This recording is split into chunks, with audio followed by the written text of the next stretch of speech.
ஓம் முருகா சரணம்.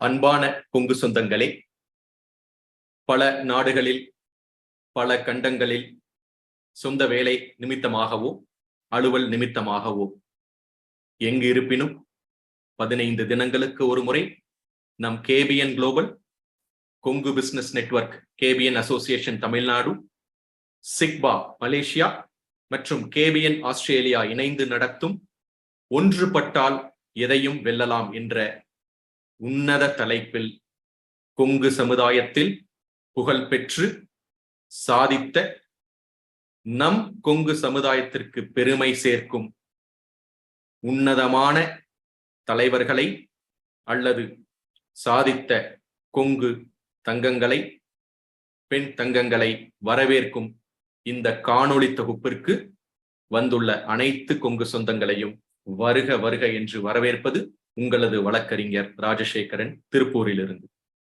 சொந்தங்களே, இன்றைய 87வது காணொளி தொகுப்பு ஒரு முத்தாய்ப்பான காணொளி தொகுப்பு.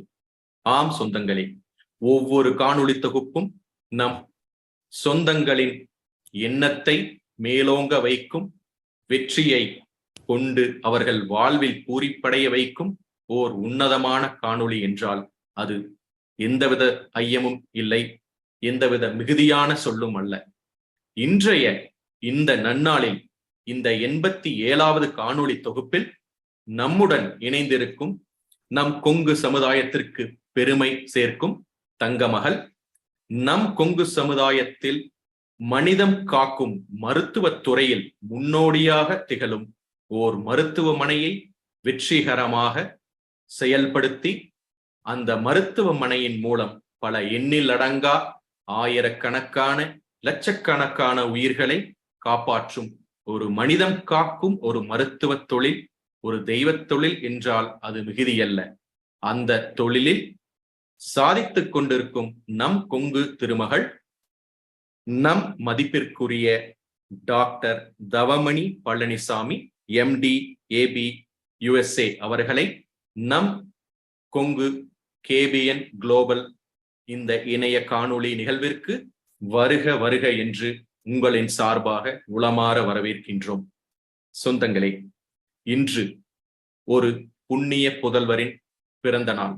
ஆம், நம் தமிழ் தாய் கண்டெடுத்த புண்ணியர் கவிஞர் பாரதியின் இந்த இனிய பிறந்த நாளில் அவர் பெரிதும் கனவு கண்ட புதுமை பெண்ணாக இன்று நம்முடன் இணைந்திருக்கும் இந்த தருணத்தையும் கேபிஎன் குளோபல் மிகவும் எண்ணி பூரிப்படைந்து இன்றைய சிறப்பு விருந்தினரை நமது பாரதி கண்ட புதுமை பெண்ணாக வரவேற்பதில் மிக்க மகிழ்ச்சி அடைந்து மீண்டும் ஒருமுறை அவரை கேபிஎன் சார்பாக உளமாற வரவேற்கின்றோம். சொந்தங்களே, நம் பாரதியின் கனவு, அந்த கனவின் தொடர்ச்சியாக எண்ணிய முடிதல் வேண்டும், நல்லவை எண்ணல் வேண்டும், திண்ணிய நெஞ்சம் வேண்டும், தெளிந்த நல் அறிவு வேண்டும் என்ற அவருடைய உன்னதமான ஒரு கூற்றிற்கு இணையான இன்றைய தலைப்பு எண்ணத்தில் உயர்வு, ஆங்கிலத்தில் சுப்ரீம் தாட்ஸ். ஆம் சொந்தங்களே, ஒவ்வொரு மனிதனும் எண்ணத்தில் உயர்ந்தால் வாழ்வில் வெற்றியடையலாம் என்பதை நாம் அனைவரும் பள்ளி படிப்பிலோ அல்லது கல்லூரி படிப்பிலோ படித்திருக்க வாய்ப்பிருக்கின்றது. ஆனால் அதை ஒரு எடுத்துக்காட்டாக உங்கள் முன் ஒரு வாழும், ஒரு சாதித்த நம் கொங்கு சமுதாயத்திற்கு பெருமை சேர்க்கும் ஒரு உன்னத திருமகள் மூலம் அந்த தலைப்பை உங்களிடம் கொண்டு சேர்ப்பதில் நாங்கள் மிக்க மகிழ்ச்சி அடைகின்றோம். நம் வான் புகழ் வள்ளுவர் வாக்கிற்கிணங்க உள்ளுவதெல்லாம் உயர்வுள்ளல், மற்றது தள்ளினும் தள்ளாமை நீர்த்து என்ற இந்த பொருட்பாலில் உள்ள குறளில் நம் ஐயன் திருவள்ளுவர் என்ன கூறுகிறார் என்றால், நம் எண்ணமானது ஒரு உயர்ந்த எண்ணத்தை நம் தன்னகத்தே கொண்டிருந்தாலே அந்த எண்ணத்தை கொண்டிருப்பவர் அவர் வாழ்வில் முற்றிலும் உயர்ந்த நிலையை அடைவார்கள், மேன்மக்கள் என்று அழைக்கப்படும் நிலைக்கு அடைவார்கள் என்று அவர் அந்த 2 அடி அதிகாரத்தில் என்றைக்கோ எழுதி வைத்த அந்த விஷயத்தை மனதில் வைத்து சென்றவர்கள் இன்றும் நிலைத்து வெற்றி பெற்றவர்களாகவும் அனைவரும் போற்றும் மேன்மக்களாக இருந்து வருகின்றனர். அவ்வாறு இன்று நம்முடன் இணைந்திருக்கும் இன்றைய நமது கொங்கு மண்ணிற்கு பெருமை சேர்க்கும் நம் இன்றைய சிறப்பு விருந்தினரை பற்றி ஒரு முன்னுரை உங்களுக்கு வழங்குவதற்கு நான் மிக்க மகிழ்ச்சி அடைகின்றேன். அந்த முன்னுரை இதோ உங்களுக்காக. சொந்தங்களே, ஒவ்வொரு வாழ்விலும் ஒவ்வொரு நிலையிலும் கிராமத்தில் பிறந்திருந்தாலும் அந்த கிராமத்தில் மூலம் அவர் வெற்றி கொடியை எவ்வாறு அடைகின்றார் என்பதை இந்த அவருடைய முன்னுரையை நான் உங்களுக்கு கூறும் பொழுது சற்று உன்னிப்பாக கவனித்தீர்களானால் நாமும் நம் வாழ்வில் வெற்றி அடைவதற்கு எந்த ஒரு தடையும் இருக்காது என்பதை நீங்கள் புரிந்து கொள்வீர்கள். உங்களுக்காக இந்த பூச்சந்தை கூட்டத்து புதுமை பெண், சின்னம்மன் கோவில் ஈரோடை வழிபடும் இன்றைய சிறப்பு விருந்தினர் டாக்டர் தவமணி டி பழனிசுவாமி அவர்கள், managing trustee, Kovai medical centre and educational trust, Kovai மாவட்டத்தில் திரு டாக்டர் ஜி நல்லா பழனிசுவாமி MD/AB USA அவர்களின் மனைவியாகவும் மற்றும் மருத்துவமனையை வழிநடத்தும் ஓர் உன்னதமான வெற்றி பெண்ணாகவும் திகழ்கின்றார்கள் என்பதில் எவ்வித ஐயமும் இல்லை. அவருடைய மருத்துவ படிப்பு MBBS 1973 வருடம் வெற்றிகரமாக முடித்து MD in paediatrics in American board 1983 வருடம் வெற்றிகரமாக முடித்து பின்பு டிபார்ட்மெண்ட் ஆஃப் பேத்தாலஜியில் 2 வருடங்கள், அதாவது 1978 முதல் 1980 வரை department of pathology, Ohio medical college, Wheeling, West Virginia, USA-வில் வெற்றிகரமாக தொடர்ந்து பின்பு பீடியாட்ரிஷியனாக 3 ஆண்டுகள் 1980 முதல் 1983 வரை department of paediatrics, Wayne State University, Michigan, USA-வில் வெற்றிகரமான அனுபவத்தை பின் கன்சல்டன்ட் பீடியாட்ரிக்ஸாக 1983 முதல் 84 வரை சில்ட்ரன்ஸ் ஹாஸ்பிட்டல், மிச்சிகன், USA-வில் தொடர்ந்து பணியாற்றி பின்பு கன்சல்டன்டாக பீடியாட்ரிஷியன் அண்ட் அடலசன்ஸ் 8 வருடங்கள் அனுபவம் பெற்று 1984 முதல் 1991 வரை டெட்ராய்ட், USA-வில் பணி புரிந்து பின்பு consultant in paediatrics and adolescents 1991 முதல் 92 வரை சிட்டி கிளினிக்கில் பிரைவேட் பிராக்டிஸ்க்காக டெட்ராய்ட், USA-வில் மிகவும் பணிபுரிந்த அனுபவம் பெற்று பின்பு chief paediatrician in department of paediatrics and adolescents from 1992 Kovai medical centre and hospital, கோவையில் தனது பயணத்தை வெற்றிகரமாக ஆரம்பித்து நமது கொங்கு மண்ணிற்கு காலடி எடுத்து வைத்த வருடம் 1992. அன்றிலிருந்து பல தடைகளை தாண்டி பாரதி கண்ட புதுமை பெண்ணாக vice chairperson and joint managing director Kovai medical centre and ஹாஸ்பிட்டலில் இன்று வெற்றிகரமாக செயல்படுத்தி கொண்டிருக்கும் நமது கொங்கு மண்ணிற்கு பெருமை சேர்க்கும் இன்றைய சிறப்பு விருந்தினர், managing trustee, Kovai medical centre and educational ட்ரஸ்டில் மற்றும் trustee, Kovai medical centre college of nursing, KMCH college of pharmacy, KMCH college of physiotherapy, KMCH college of occupational therapy, KMCH institute of health and hospital administration Coimbatore மற்றும் செக்ரட்டரியாக doctor NGP arts and science college, doctor NGP institute of technology, doctor NGP college of education, doctor NGP community college மற்றும் கரஸ்பாண்டன்டாக doctor NGP teacher training institute, தி NGP school CBSE ஆகிய துறைகளில் பெரும் பங்காற்றி வெற்றிகரமான அவருடைய பயணத்தை தொடர்ந்து கொண்டிருக்கும் இன்றைய சிறப்பு விருந்தினர் அவர் வைத்திருக்கும் மெம்பர்ஷிப்புகள் உங்களுக்கு கண்டிப்பாக கூற வேண்டும். Fellow of American Academy of Pediatrics, Fellow of Indian Academy of Pediatrics, Membership in Neonatology Forum, President IAP Coimbatore chapter from 1998 to 1999, an institutional member and convener health panel in CIA Coimbatore region, industrial expert and research committee member of Bardiyar University, college governing council member Kongu Nadu College of Arts and Science Coimbatore மற்றும் member of planning board of Bardiyar University Coimbatore ஆகிய துறைகளில் அவருடைய பங்களிப்பு இன்றியமையாதது. அவர் சாதித்த சாதனை பட்டியல் நீண்டு கொண்டே இருக்கின்றது. இருந்தாலும் சிலவை உங்களுக்காக.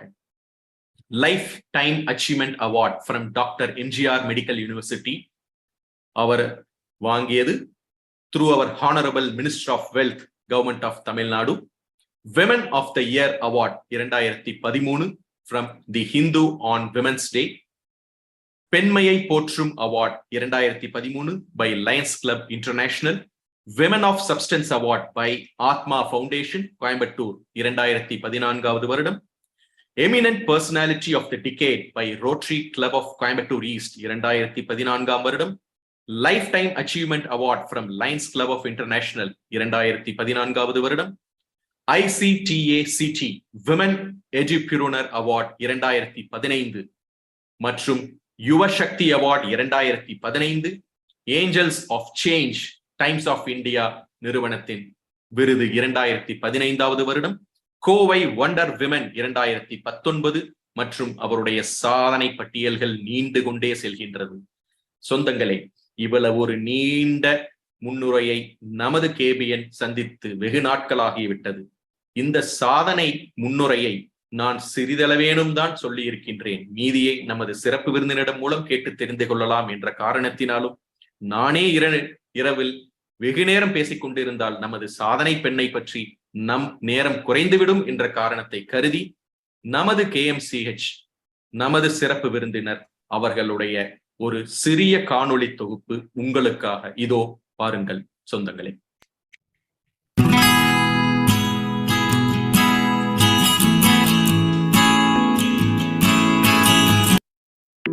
KMCH is the manifestation of a big dream, of a grand vision of Dr. Nalla G. Palaniswamy, Chairman and Managing Director. He married Dr. Tavamani. The doctor couple returned to their motherland to pursue their shared vision of affordable healthcare for all. And thus was born the Kovai Medical Center and Hospital, KMCH, Comprehensive Cancer Center,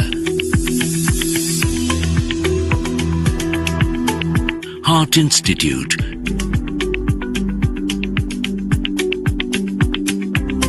Liver Institute, Critical Care, Emergency and Trauma,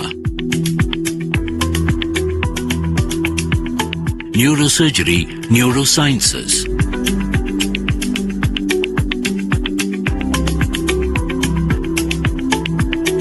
Transplanting organs, transforming lives. The hospital is equipped with a range of innovative and world-class equipment. KMCH has expanded its reach with peripheral centers at Ramnagar, Sulur, Kovilpalayam, and Erode. A center for world-class medical education. KMCH is the first corporate hospital to start a medical college in India in 2019. KMCH Institute of Health Sciences and Research was established with the mission to groom world-class doctors.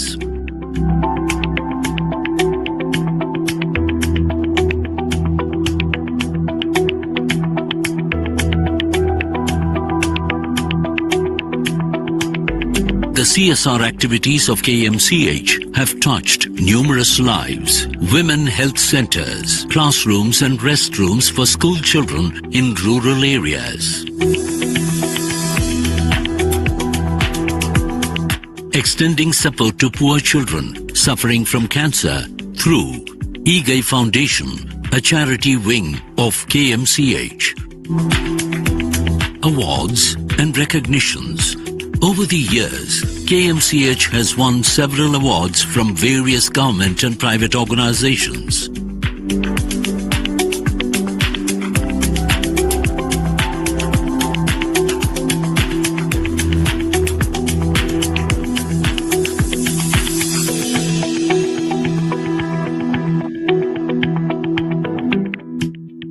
In order to meet the growing need for quality education, we started various educational institutions under Kovai Medical Center Research and Educational Trust.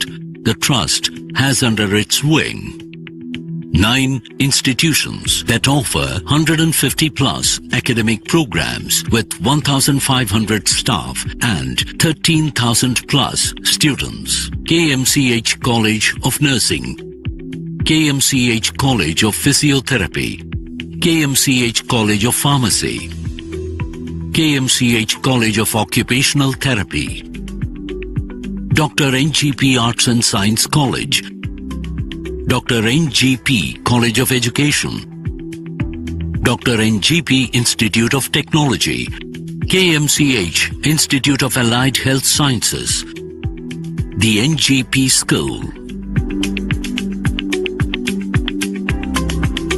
Most of the institutions are recognized by NAC. Dr. NGP Arts and Science College is consistently ranked within top 100 institutions in India by NIRF. We have developed a community around KMCH that includes all stakeholders. We would not be where we are today but for the support and cooperation of all of them. We sincerely thank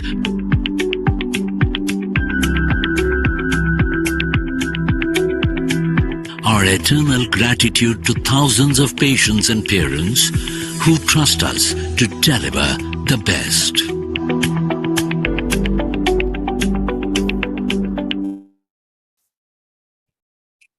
தேடிச் சோறு நிதந்தின்று, வணக்கம் அம்மா, ஒரே நிமிஷம்.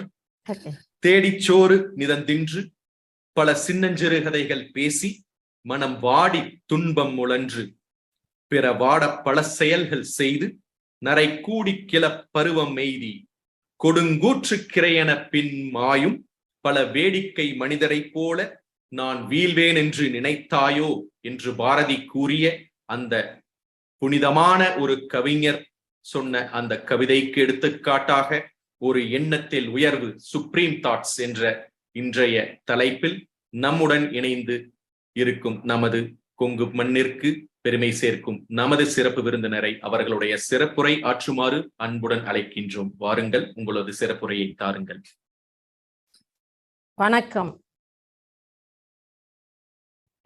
என்னுடன் இங்கு காணொளி வழியாக இணைந்திருக்கும் KBN குடும்ப அங்கத்தினர் அனைவருக்கும் எனது மாலை வணக்கம். இந்த காணொளி வழியாக என்னை அறிமுகப்படுத்தி வைத்த mister Palaniappan, mister Rajasekar, mister Mohanraj அவர்களுக்கு என் நன்றியை தெரிவித்துக் கொள்கிறேன். சுவாமிகளுடைய ஆசைகளுடன் KMCHன் பிரதிநிதியாக இங்கு இருப்பதற்கு உறுதுணையாக இருக்கும் KMCH ஷேர் ஹோல்டர் அனைவருக்கும் எனது நன்றியை தெரிவித்துக் கொள்கிறேன். என்னுடைய தலைப்பு எண்ணத்தில் உயர்வு. மனிதனாக பிறந்த ஒவ்வொருவருக்கும் ஒரு திறமை இருக்கிறது. அது unique. Everybody has to identify that talent. அந்த டேலண்ட், இந்த திறமையை அவர்கள் கண்டறிந்து அதனுடைய எண்ணங்களும் அதிகமாக ஹை திங்கிங் இருந்து சுப்ரீம் தாட்ஸ் அது செயல்பட நினைத்தால் கண்டிப்பாக ஒருவன் வெற்றி பெறுவான். அவன் சமுதாயத்தில் அடையாளம் காணப்படுகிறான். நம்மளுடைய எண்ணங்கள், நம்மளுடைய திறமைகள், அது செயல்படும் இருக்கும் ஆற்றல்கள், இதை பொறுத்தே ஒருத்தருடைய வாழ்வும் அமைகிறது.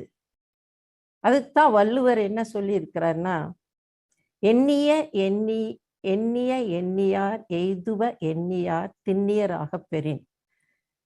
ஒருவர் என்ன எண்ணங்களை கொண்டு அந்த எண்ணங்களை திறமையாக செயல்பட நினைத்து அதற்காக அவன் உழைத்தால் கண்டிப்பாக அவன் வெற்றி பெறுவான். அந்த மாதிரி எண்ணங்களிலே உருவானது இந்த KMCH ஹாஸ்பிட்டல். மகான் புத்தாவும் அதே மாதிரிதான் சொல்லியிருக்காரு. Whatever happens in the world around us, it is the extension of our mind and thoughts. எல்லாருமே இந்த மாதிரி நம்ம எண்ணங்கள் அதிகமாக இருக்கும்போது திறம்பட அதை செயல்பட முனைந்தால் கண்டிப்பாக அதுக்கு வெற்றி பெறும். அதனுடைய எடுத்துக்காட்டு KMCH ஹாஸ்பிட்டல். என்னுடைய KMCH ஹாஸ்பிட்டலில் இருந்த சில அனுபவங்களை உங்களோடு பகிர்ந்து கொள்ள விரும்புகிறேன்.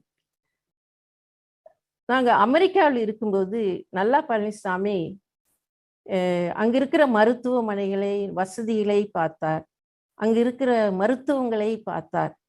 அதே மாதிரி நம்ம ஊர்லயும் இதே மாதிரி ஹாஸ்பிட்டல் கட்டணும், இதே மாதிரி மருத்துவம் நம்ம மக்களுக்கு செய்யணும் ரொம்ப ஆசைப்பட்டு அது கனவே கண்டுட்டு இருந்தார். அப்போ நாங்க இருக்கும்போது 1980s நிறைய பேர் ஹார்ட் சர்ஜரிக்காக அமெரிக்கா வருவாங்க, வசதியானவர்கள். கிளீவ்லண்ட் கிளினிக், ஹூஸ்டன், நியூயார்க் இந்த மாதிரி இடத்துல எல்லாம் வந்து ஹார்ட் சர்ஜரி பண்ணி இருந்தாங்க. அவங்கள நாங்களும் போய் பார்த்துருக்கோம். அப்பெல்லாம் வந்து இந்த வசதி இல்லாத இருங்களுக்கு நமக்கு இந்த மாதிரி வசதி செஞ்சு கொடுக்கணும், நம்ம ஊர்ல இந்த மாதிரி வசதி இல்லையே காமன் மேனுக்கு அப்படின்னு அவர் வந்து மறுபடியும் இது வந்து உறுதுணையா கனவு கண்டுட்டே இருந்தாரு. அந்த கனவு வந்து 1990 சாத்தியமாகுது. இந்த ஆஸ்பத்திரி கட்டணும் இந்த மாதிரி இருக்கும்போது அங்க இருக்கும்போது அந்த அட்மினிஸ்ட்ரேட்டர், அவர் ஒர்க் பண்ற ஹாஸ்பிட்டல் எல்லாம் அட்மினிஸ்ட்ரேட்டர் எல்லாம் சொல்லுவார். அந்த அட்மினிஸ்ட்ரேட்டர்லாம் இவருக்கு இருந்த ஆவலை பார்த்துட்டு அவங்க ஹாஸ்பிட்டலுடைய ப்ளூ பிரிண்ட்டையே எடுத்து கொடுத்து, இந்த இதை கொண்டு போய் வச்சு உங்க ஊர்ல இதே மாதிரி ஹாஸ்பிட்டல் கட்டுன்னு கூட கொடுப்பாங்க. அது எல்லாம் ஆரம்பித்து 1990 கேஎம்சிஹெச் மருத்துவமனை ஆரம்பிக்கப்பட்டது. இதுக்கு இந்த எண்ணங்களை வந்து என்ஆர்ஐ ஃப்ரெண்ட்ஸுகளோட நாங்கள் ஷேர் பண்ணும்போது அவங்களுக்கும் இதுக்கு உறுதுணையாக இருந்தாங்க. அவங்க வந்து வியாபார நோக்கத்துக்காக கேஎம்சிஹெச்ல ஷேர் போடல, இந்த மாதிரி இந்த ப்ராஜெக்ட்ல சேர்ந்தா நம்மளும் இந்த நம்ம ஊர் மக்களுக்கு நல்லா வைத்தியம் பண்றதுக்கு வசதியா இருக்குமேன்னு சொல்லி அவங்க நிறைய பேர் கேஎம்சிஹெச்ல ஷேர் ஹோல்டரா இருந்தாங்க. 1990 ஆரம்பிக்கும் போது இங்க இருந்த எம்ப்ளாயீஸ் எடுத்தீங்கன்னா எல்லாரும் கிராமப்புறத்திலிருந்து வந்தவங்க. அதாவது 70% ஆஃப் த பீப்புள் வந்து கிராமப்புறத்திலிருந்து வந்து சேர்ந்தவங்க தான் இங்க இந்த கேஎம்சிஹெச் ஹாஸ்பிட்டலில் ஒர்க் பண்ணாங்க. அவங்க எல்லாம் கடுமையா உழைச்சாங்க. அவங்க எல்லாம் ஆல்மோஸ்ட் எல்லாரும் பேச்சுலர், இப்போ எல்லாம் மேரிட், தே செட்டில் டவுன். அவங்க இன்னும் 30 வருஷங்களாகி நம்ம ஆஸ்பத்திரியில தான் ஒர்க் பண்றாங்க. Now they own this hospital. இந்த மாதிரி ஆரம்பிக்கப்பட்ட ஹாஸ்பிட்டல்ல முதல்ல பழனிசாமிக்கோ இல்லை அங்கே ஒர்க் பண்ணுற சகா மருத்துவர்களுக்கோ மருத்துவம் மட்டும்தான் தெரியும்.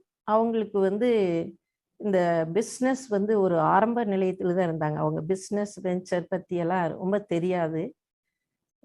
தன்னம்பிக்கை, கடும் முயற்சி, விடாத முயற்சி இதையே முதலீடாக வச்சு அவங்க கேஎம்சிஹெச்ல ஒர்க் பண்ண ஆரம்பித்தாங்க. தினம் தினம் புது புது அனுபவங்கள் அங்கே இருக்கும். சேர்மன் வந்து அவர் extraordinary things to happen everyday இந்த ஆஃபீஸ். நிறைய இது சுமையாக இருந்தது. இது பிஸ்னஸ் நமக்கு முதல்ல தெரியாது, நிறைய ஃபைனான்சியல் ஹெல்ப் நிறையா வேண்டியிருந்தது. இந்த மாதிரி ஆரம்பிச்சதுல நாங்கள் முதல்ல இந்த கிராமத்துப்புற மக்களுக்காக நம்ம என்னென்ன மாற்றங்கள் செய்தால் இந்த ஆஸ்பத்திரியில் வசதியாக இருக்கும் அப்படின்னு நினச்சி ஆலோசித்து இந்த மருத்துவர்களுடைய நேரத்தை வந்து மாற்றி அமைச்சோம். மறுபடியும் இங்கே வந்து உணவு, மருந்து, டெஸ்ட்டு எல்லாமே படுக்கை அருகில் வர வேண்டும் என்று நாங்கள் மாற்றி அதுக்காக இந்த மாதிரி எல்லாம் செஞ்சோம். அப்போல்லாம் இங்கே ஹாஸ்பிட்டலில் ஒரு சேர்ந்தாங்கன்னா மற்ற ஹாஸ்பிட்டல் எல்லாம் ஒரு நோயாளி, அட்டெண்டர், இன்னொருத்தர் அவங்களுக்கு இருக்கணும். அவங்க வந்து தினம் சாப்பாடு வாங்கி கொடுக்கணும், மருந்து வாங்கி கொடுக்கணும், டெஸ்ட்டுக்கு சௌரியம் பண்ணி கொடுக்கணும். அதெல்லாம் இல்லாமல் இந்த ஆஸ்பத்திரியில் ஒரே இருக்கிற இடத்துலையே எல்லா வசதியும் செய்யணும், ஒரே பில்லாக வரணும். அந்த மாதிரி நாங்கள் மாற்றி அமைச்சோம். அந்த ஒரே பில்லாக வரும்போது நிறையா அட்வான்டேஜ் இருந்தது, டிஸ்அட்வான்டேஜ் இருந்தது. டிஸ்அட்வான்டேஜ்னா ஒரே பில்லாக பார்க்கும்போது அவங்களுக்கு ரொம்ப தொகை அதிகமாக இருந்தது. அதனால் நாங்கள் சில மருத்துவர்கள் கூட நாங்கள் மேனேஜ்மெண்ட் டீம்கிட்ட சொன்னோம், இந்த மாதிரி நம்மளும் பிரித்து பண்ணால் அவங்களுக்கு கொஞ்சம் குறைவாக தெரியுமேன்னு. ஆனால் சேர்மன் வந்து இதில் ஃபர்மாக இருந்தாங்க. நாளடைவில் இந்த மாதிரி ஒரே பில்லாக இருக்கிறது தான் நல்லது அப்படின்னு அதை மாற்ற அவர் முயற்சிக்கல, அதையே கண்டினியூ பண்ணால் நாளடைவில் கிராமத்துப்புற மக்களுக்கு இது ரொம்ப வசதியாக இருந்தது. அதனால அவங்க எல்லாம் நிறைய வந்து இந்த ஆஸ்பத்திரியில எடுத்துட்டாங்க. This is the first corporate hospital started in Coimbatore, second in Tamil Nadu. அப்போ இங்க இருக்கிற எல்லா ஹாஸ்பிட்டலுமே ட்ரஸ்ட் ஹாஸ்பிட்டலாக இருந்தது. Rules are different for corporate hospital and trust hospital. இந்த மாதிரி இருக்கும்போது நிறையா தினம் ஏதாச்சும் ஒரு சேலஞ்சஸ் இருக்கும். It was a wonderful experience and learning experience. இங்கே இருக்கிற டாக்டர்ஸ்க்கு வந்து நம்ம இண்டிவிஜுவலாக பார்க்கணும், நோயாளிகளையும் இண்டிவிஜுவலாக பார்க்கணும், அவங்க குட் ரிலேஷன்ஷிப்பை மெயின்டைன் பண்ணணும். At the same time the power of emotional management is very very necessary. அதாவது நீங்கள் ஒரு பேஷண்ட்டை போய் பார்க்கும்போது, அது எஸ்பெஷலி குழந்தையெல்லாம் பிறந்திருந்தாங்கன்னா, அது நம்ம ஊர் பக்கம் ஆண் குழந்தை பிறந்திருந்ததுன்னா, அந்த ரூமில் அங்கே வந்திருக்கிற விசிட்டர்ஸ் எல்லாருமே ரொம்ப சந்தோஷமாக இருப்பாங்க. நம்ம அவங்களோட இருக்கும்போது நம்ம சந்தோஷத்தையே அவங்களோட பகிர்ந்து அவங்களுடைய குடும்ப நண்பர்களாக இருக்க வேண்டும். அதே சமயத்தில் ஒரு 2-3 ரூம் போய் நீங்கள் இருக்கும்போது அன்எக்ஸ்பெக்டடாக ஒரு ஆக்சிடெண்ட்டில் வந்து அந்த பேஷண்ட் வந்து கிரிட்டிக்கலாக இருப்பாங்க. அப்போ அங்கே ஒரே வருத்தத்தோடு இருப்பாங்க. அவங்களோட இருக்கும்போது நம்ம அந்த வருத்தத்தையும் அவங்களுடைய எமோஷனலையும் அவங்களோட நம்ம ஷேர் பண்ணி அவங்களோட ஆலோசித்து அவங்கள வந்து அமைதிப்படுத்துவேணும். நீங்கள் இதையெல்லாம் பேஷண்ட் எல்லாம் பார்த்துட்டு நீங்கள் கீழே ஆஃபீஸ்க்கு வந்தீங்கன்னா, அங்கே வந்து கவர்மெண்ட் ஆஃபீஸரோ இல்லை நம்ம ஊரில் இருக்கிற ஒரு விஐபியோ வந்து உங்களுக்காக காத்துட்டு இருப்பாரு. அவங்கள்ட்ட நம்ம பேசிகிட்டு இருக்கும்போது அன்எக்ஸ்பெக்டடாக எமர்ஜென்சி ரூமில் வந்து கால் வரும். நீங்கள் வந்து உடனே அங்கே தேவைப்படும். அப்போ வந்து அந்த நிலைமையை நம்ம சமாளிச்சுட்டு you have to go to the emergency room because usually patient first and people first, self comes next. இந்த மாதிரி செய்யும்போது இட் வாஸ் அ சேலஞ்ச். இந்த மாதிரி நிறைய சேலஞ்சுகளை மீட் பண்ண வேண்டியிருந்தது. அதெல்லாம் சக்ஸஸ்ஃபுல்லாக சேலஞ்ச் பண்ணும்போது இங்கே நிறைய டாக்டர்ஸ் வந்து இப்போ ஒர்க் பண்ணுறாங்க. இப்போ தற்பொழுது மோர் தென் 500 டாக்டர்ஸ் இங்கே ஒர்க் பண்ணுறாங்க. அவங்க எல்லாருமே இன்டெலிஜென்ட், எல்லாருமே ஸ்பெஷலிஸ்ட்டு. அவங்க ஒவ்வொருத்தருக்கும் ஒவ்வொரு எண்ணங்கள் உண்டு. அந்த எண்ணங்களை வந்து நம்ம அவங்களோட பகிர்ந்துக்கணும். அதனால் இண்டிவிஜுவல் டிஃப்ரென்சஸ் இருக்கலாம். அதை வந்து நம்ம சாமர்த்தியமாக we had to manage the unmanageable situations. இந்த டாக்டர்ஸுக்கு வந்து செவிலியர் மற்ற எல்லா ஊர்களுக்குமே எல்லாத்துக்குமே தனித்திறமை இருக்கும். அந்த தனித்திறமையை வந்து நம்ம அவங்களோட பேசி அவங்களோட பழகும்போது அதை வெளிக்கொண்டு வரணும். அதுதான் வந்து plucking the talent of everybody. அந்த மாதிரி செய்யும்போது அது மருத்துவமனைக்கும் நல்லது, அந்த இண்டிவிஜுவல் பர்சனுக்கும் நல்லது. இந்த மருத்துவமனையில் மேலும் நம்ம வந்து மாறிக்கொண்டே இருக்கிறது. Especially technology is changing. அதனால் நம்ம புது புது மருத்துவ கருவிகள், இந்த சிடி ஸ்கேன், எம்ஆர்ஐ ஸ்கேன் நம்ம அப்கிரேட் பண்ணிகிட்டே இருக்க வேணும். இந்த மாதிரி மெஷின்ஸில் அப்கிரேட் பண்ணும்போது டாக்டர்ஸும் கூட ட்ரைனிங் எடுத்துக்கணும். அந்த ட்ரைனிங் எடுக்கிறதுக்காக இங்கே இருக்கிற டாக்டர்ஸ் நிறையா பேர் வெளிநாடு செய்து ட்ரைனிங் எடுத்துகிட்டு வருவாங்க.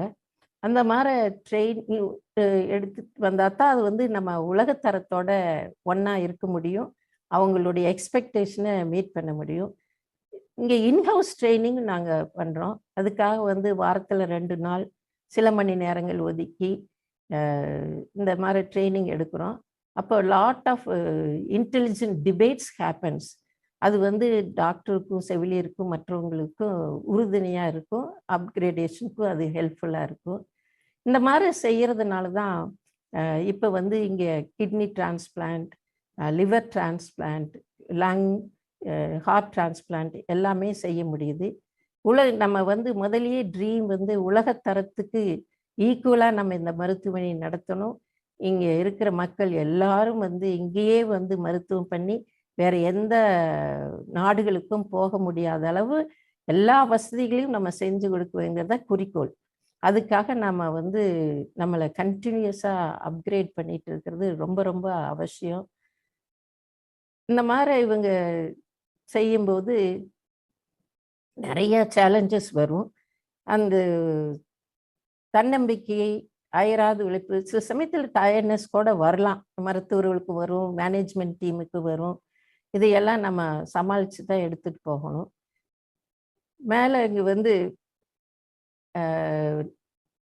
நம்ம இந்த டிரான்ஸ்பிளான்ட் பண்ணும்போது அந்த குடும்பங்களுக்கு நிறைய ஆறுதல் சொல்ல வேண்டியிருக்கும். அந்த டிரான்ஸ்பிளான்ட்டுக்காக நம்ம வந்து மருத்துவமனையில் வந்து நிறையா மற்றவங்களுக்கு விழிப்புணர்வை வேற ஏற்படுத்த வேணும். ஒரு பேஷண்ட் வந்து டயாலிசிஸில் வந்து அவன் படுத்து இருக்கும்போது வாரத்தில் 2 தடவை 3 தடவை 4 மணி நேரம் படுத்திருப்பாங்க.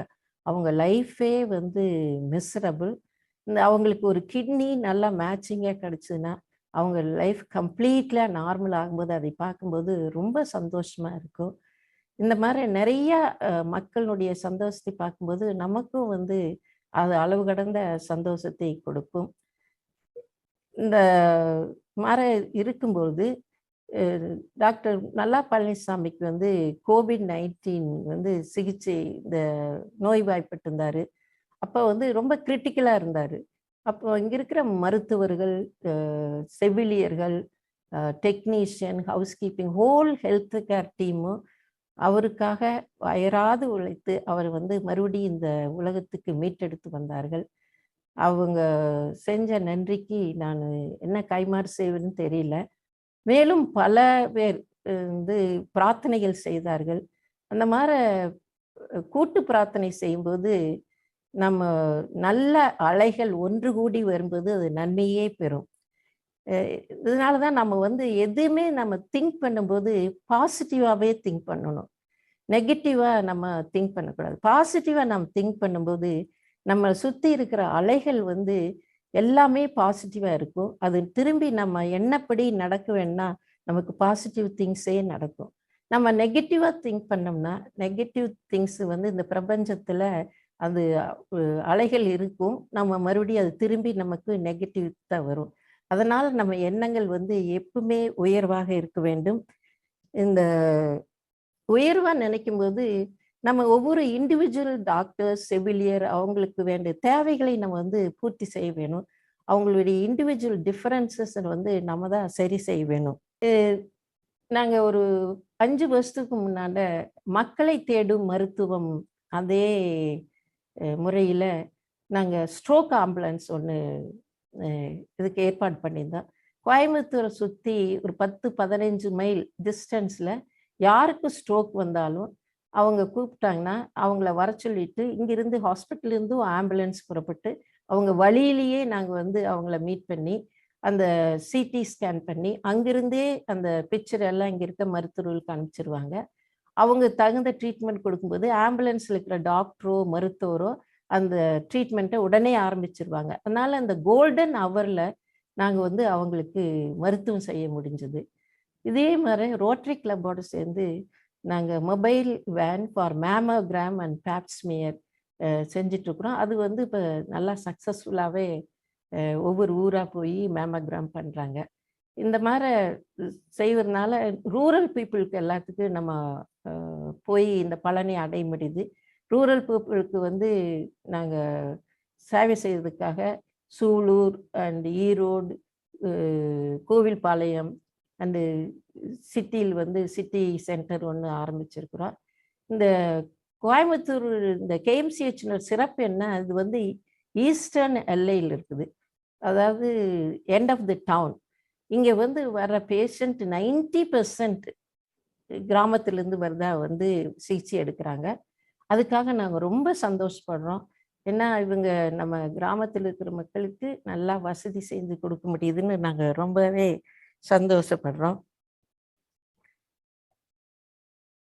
இன்னொன்று வந்து அடுத்தது வந்து நல்லா பழனிசாமியுடைய கனவு வந்து ஒரு மெடிக்கல் காலேஜ் ஆரம்பிக்க வேண்டும். அந்த மெடிக்கல் காலேஜ் மூலம் சிறந்த மருத்துவர்களை உருவாக்க வேண்டும். மக்களுக்கு ஃப்ரீயாக வைத்தியம் பண்ண வேண்டும் அவருக்கு தீராத கனவு. அதில் நாங்கள் நிறைய டிஸ்கஷன் நடக்கும் among the doctors, among the administration. அதில் நிறைய கருத்து மாறுபாடு இருக்கும். நாங்கள் சில பேர் வந்து வேண்டான்னு சொல்லுவோம், நெகட்டிவாக பேசுவோம். சில பேர் வந்து பாசிட்டிவாக பேசுவாங்க. அப்ப நல்லா பழனிசாமியினுடைய ஒரு நல்ல குணம் என்னன்னா, அவர் எந்த ஒரு கனவை கண்டாலும் அது தீவிரமா செயல்பட நினைப்பாரு. அது நல்லதா இருக்கும்போது அவர் ரொம்ப தீவிரமா இருப்பாரு. அந்த மாதிரி நெகட்டிவ் தாட்ஸ் பேசுற சில பேரை வந்து அவர் இம்பார்ட்டன்ட் மீட்டிங்ல, அந்த ப்ராஜெக்ட் மீட்டிங்ல அவர் கூப்பிடவே மாட்டாரு. பாசிட்டிவ் பர்சனை வந்து கூட வச்சுட்டு அதுக்கு தீவிரமா செயல்படுவார். அந்த மாதிரி ஒன்று தான் இந்த மெடிக்கல் காலேஜ். இந்த மெடிக்கல் காலேஜ் வந்து 2019 ஆரம்பிக்கப்பட்டது. அது 750 படுக்கைகளுடன் கொண்டது இந்த மெடிக்கல் காலேஜ். இப்போ 3வது set of young doctors are getting educated here. இந்த மெடிக்கல் காலேஜ் ஆரம்பிச்சதுக்கப்புறம் இந்த கேஎம்சிஹெச் ஹாஸ்பிட்டல் வந்து மொத்தமாக 1500 படுக்கை வசதிகள் கொண்டது. கார்ப்பரேட்டுக்காக 750 பெட்டும், மெடிக்கல் காலேஜுக்காக 750 பெட்டும் இருக்குது. மற்ற பெரிஃபரல் சென்டர் எல்லாம் சேரும்போது 2000 படுக்கை வசதிகளாக கொண்டு இருக்கிறது. இங்கே நிறைய ஜூனியர் டாக்டர்ஸ் அண்ட் ட்ரைனிங் டாக்டர்ஸும் இங்கே ஒர்க் பண்ணி அவங்க சிறந்த மேலே சிறந்த ட்ரைனிங் போகிறாங்க. நிறைய பேர் மேல் நாடுகள் போய் அதில் பயனடைகிறாங்க. இந்த மருத்துவமனைக்கு வந்து நிறைய செவிலியர்கள், டெக்னீஷியன்ஸ், மேனேஜ்மெண்ட் பர்சனல் தேவைப்பட்டதுனால நாங்கள் ஒரு எஜுகேஷனல் ட்ரஸ்ட் ஒன்று ஆரம்பித்தோம். இந்த எஜுகேஷனல் ட்ரஸ்ட் வழியாக இப்போ 9 கல்லூரிகளை நடத்தி கொண்டு வருகிறோம். அந்த 9 கல்லூரியில் எங்களுக்கு மோட்டோ வந்து education with discipline. Discipline in the dress, discipline in the hair style, discipline in character, discipline in behavior, everything we expect discipline from the students. இதில் வர கிராஜுவேட்ஸ் வந்து அதுவும் எஸ்பெஷலி நர்சஸ் வந்து நிறைய பேர் மேல்நாடு போகும்போது அதை பார்க்கும்போது ரொம்ப சந்தோஷமா இருக்கு. ஏன்னா ஒருத்தர் மேல்நாட்டுக்கு அனுப்பி வைக்கும்போது அவங்க குடும்பமே, அவங்க எக்ஸ்டெண்டட் ஃபேமிலியே எல்லாம் உயர்றாங்க. அதை பார்க்கும்போது ரொம்பவே சந்தோஷமா இருக்கு. இந்த எம்ப்ளாயீஸ்க்காக நாங்கள் என்ஜிபி ஸ்கூல் ஒன்று ஆரம்பித்தோம். அந்த என்ஜிபி ஸ்கூலில் டே கேர் வசதிகள் செஞ்சு கொடுத்துருப்போம். காலையில் 8 மணிலேருந்து 6 மணி வரையில் அவங்க அவுட் ஆஃப் ஸ்கூல் டைமில் அந்த குழந்தைகள் இருக்கலாம். அதை வந்து அவங்க பயன்படுத்திக்கலாம். இந்த மாதிரி மக்களுக்காக என்ன தேவைப்படுதுன்னு ஒவ்வொன்றா பார்த்து செய்யும்போது அது சக்ஸஸ்ஃபுல்லாக வரும்போது அது வந்து ரொம்ப மன நிறைவே கொடுக்குது. இந்த மாதிரி எல்லாருமே இந்த மாதிரி ஒவ்வொருத்தரும் ஒவ்வொரு ஃபேமிலியை அடாப்ட் பண்ணால் கூட everybody will grow high in the life. மக்கள் சேவையே மகாய்ஸ்தான் சேவை என்று சொல்லுவாங்க. இதையே தான் ஜேஆர்டி டாட்டா என்ன சொன்னான்னா, serving the people is a wonderful opportunity. It is only few people get this opportunity. If you get that opportunity, you are the blessed one அப்படின்னு JRD tata அவங்க புக்கில் சொல்லியிருக்காங்க. ஸோ நம்ம எண்ணங்கள் நல்லா இருக்கும்போது செயல்பாடுகள் வந்து திறமையாக நம்ம செய்யும்போது அது வந்து நல்லதையே நம்மளுக்கு அமையும். இந்த மாதிரி எண்ணங்கள் செயல்பாடாக வருவதற்கு கேஎம்சிஹெச் வந்து ஒரு பெரிய உதாரணம். மேலும் வந்து நேற்று ஒருத்தர் வாட்ஸ்அப்பில் அனுப்பிச்சிருந்தார் எனக்கு ஒரு செய்தியில். அதில் என்ன இருந்ததுன்னா, நதிகள், பூக்கள், சன், இது எல்லாமே தங்களுக்காக இருக்கிறத வந்து தங்களே உபயோகிக்காம மற்றவங்களோட பகிர்ந்துக்குது. பூக்கள் மலரும்போது அதுக்கு இருக்கிற ஃப்ராக்ரன்ஸ் வந்து நம்ம ஸ்மெல் பண்ணி சந்தோஷப்படுறோம். அதே மாதிரி நதியிலிருந்து தண்ணி வரும்போது அதை எடுத்து நம்ம மகிழ்ச்சி அடைகிறோம். அந்த மாதிரி நம்மவும் மற்றவங்களோட சந்தோஷப்படுத்தணும்.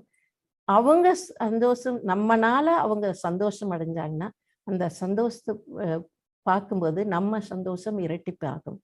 இதுவே நாவுக்கரசர் என்ன சொல்லியிருக்காருன்னா, வாய்த்தது நம் தமக்கு ஈதோர் பிறவி மதியிட்டு மின். அதாவது இந்த பிறவியில் கூன் குருடி இல்லாம பிறந்த இந்த பிறவியில நாம மற்றவங்களை மதிச்சு ஆதரிச்சு நம்ம வழி நடத்தினால் கண்டிப்பாக நம் வாழ்வு உயரும், அவர்களுடைய வாழ்வும் உயரும்.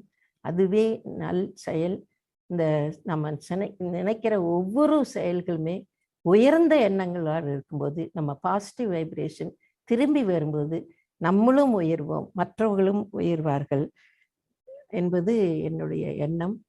இந்த காணொளியின் மூலம் என்னை இணைய வைத்து இங்கு பகிர்ந்திருக்கும் அனைவருக்கும் எனது நன்றியை தெரிவித்துக் கொள்கிறேன். வணக்கம். ரொம்ப ஒரு அருமையான விஷயத்தை, அவர்களுடைய மருத்துவமனையை எவ்வாறு பல இன்னல்களை கடந்து அந்த இன்னல்களின் வழியே எப்படி நம்ம ஒரு உயர்வான எண்ணத்தை வைத்து அதை முன்னோக்கி எடுத்து சென்று அதன் மூலம் நாம ஒரு வெற்றி பாதையை அடைய முடியும் அப்படிங்கிறத நம்மளுக்கு புரியும் வண்ணம் ஒரு எடுத்துக்காட்டாக அவங்க அவர்களுடைய வாழ்வின் வழி, அந்த வழி தேடுதல்கள் மூலம் நம்மளுக்கு சிந்தனைகளை துரிதப்படுத்தி நமக்கு புரியும் வண்ணம் அழகாக சொன்ன நம்ம சிறப்பு விருந்தினருக்கு ஒரு நன்றியை தெரிவித்து, இன்று சொந்தங்கள் சில கேள்விகளை அனுப்பியிருக்கிறார்கள். மீண்டும் நமது சொந்தங்கள் உங்களுக்கு கேள்விகள் ஏதாவது இருப்பின் சாட் பாக்ஸ் வாயிலாக நீங்க போஸ்ட் பண்ணலாம். தனிப்பட்ட முறையிலும் எனக்கு நீங்க அனுப்பலாம், அல்லது நீங்க காமன் ஃபாரம்ல கூட சாட் பாக்ஸ்ல போடலாம். இப்போ இதுவரைக்கும் வந்த கேள்விகளை நமது சொந்தங்களின் கேள்விகளாக இன்றைய சிறப்பு விருந்தினருக்கு எடுத்து வைப்பதில் நாங்கள் ஒரு அளவளர்ந்த ஒரு மகிழ்ச்சியை தெரிவித்துக் கொண்டு, முக்கியமாக முதல் கேள்வி ஒரு பெண்ணிடத்திலிருந்து வந்திருக்கின்றது. அந்த கேள்வியை இன்று சிறப்பு விருந்தினரிடம் கண்டிப்பாக கேட்க வேண்டும் என்று அவர் கூறியதால் இந்த கேள்வியை உங்ககிட்ட கேட்கிறோம். ஒரு பெண்ணாக இருக்கும் இந்த சமுதாயத்தில் ஒரு ஆணே ஜெயிப்பதற்கு பல இன்னல்களை தாண்டி, பல தடைகளை தாண்டி, பல எலி சொல்கள், பல புறமுதுகில்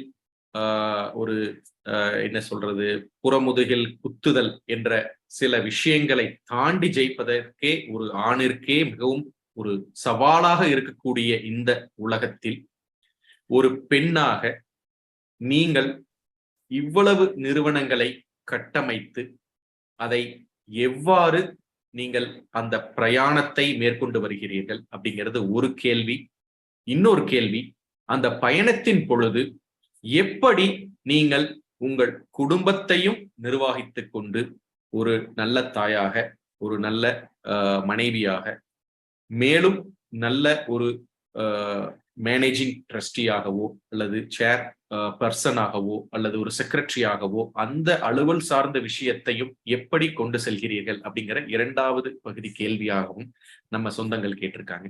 அதற்கு உங்களுடைய அனுபவங்களையும் உங்களுடைய ஒரு உன்னதமான விஷயத்தையும் கேட்பதற்கு அனைவரும் ஆவலாக காத்துக் கொண்டிருக்கிறார்கள். நன்றி. நான் பெண்ணாக இருந்தாலும் தனித்து இந்த இன்ஸ்டிடியூஷன்ல எல்லாம் வேலை செய்யறதாக நான் நினைக்கவே இல்லை. எனக்கு நிறைய பேர் துணை இருக்கிறாங்க. முக்கியமா எங்க வீட்டில் அவர் டாக்டர் நல்லா பழனிசாமி நான் எது செஞ்சாலும் அதுக்கு உறுதுணையா இருப்பாரு. அவரு எது செஞ்சாலும் உறுதுணையா இருப்பாங்க. சில சமயத்துல அவர் செய்யறது எனக்கு பிடிக்காது கூட இருக்கலாம். ஃபார் எக்ஸாம்பிள் மெடிக்கல் காலேஜ் நாங்க ஆரம்பிச்ச போது நான் one of the negative person. ஏன்னா ஃபைனான்சியல் பேர்டன் நிறைய இருக்கும்.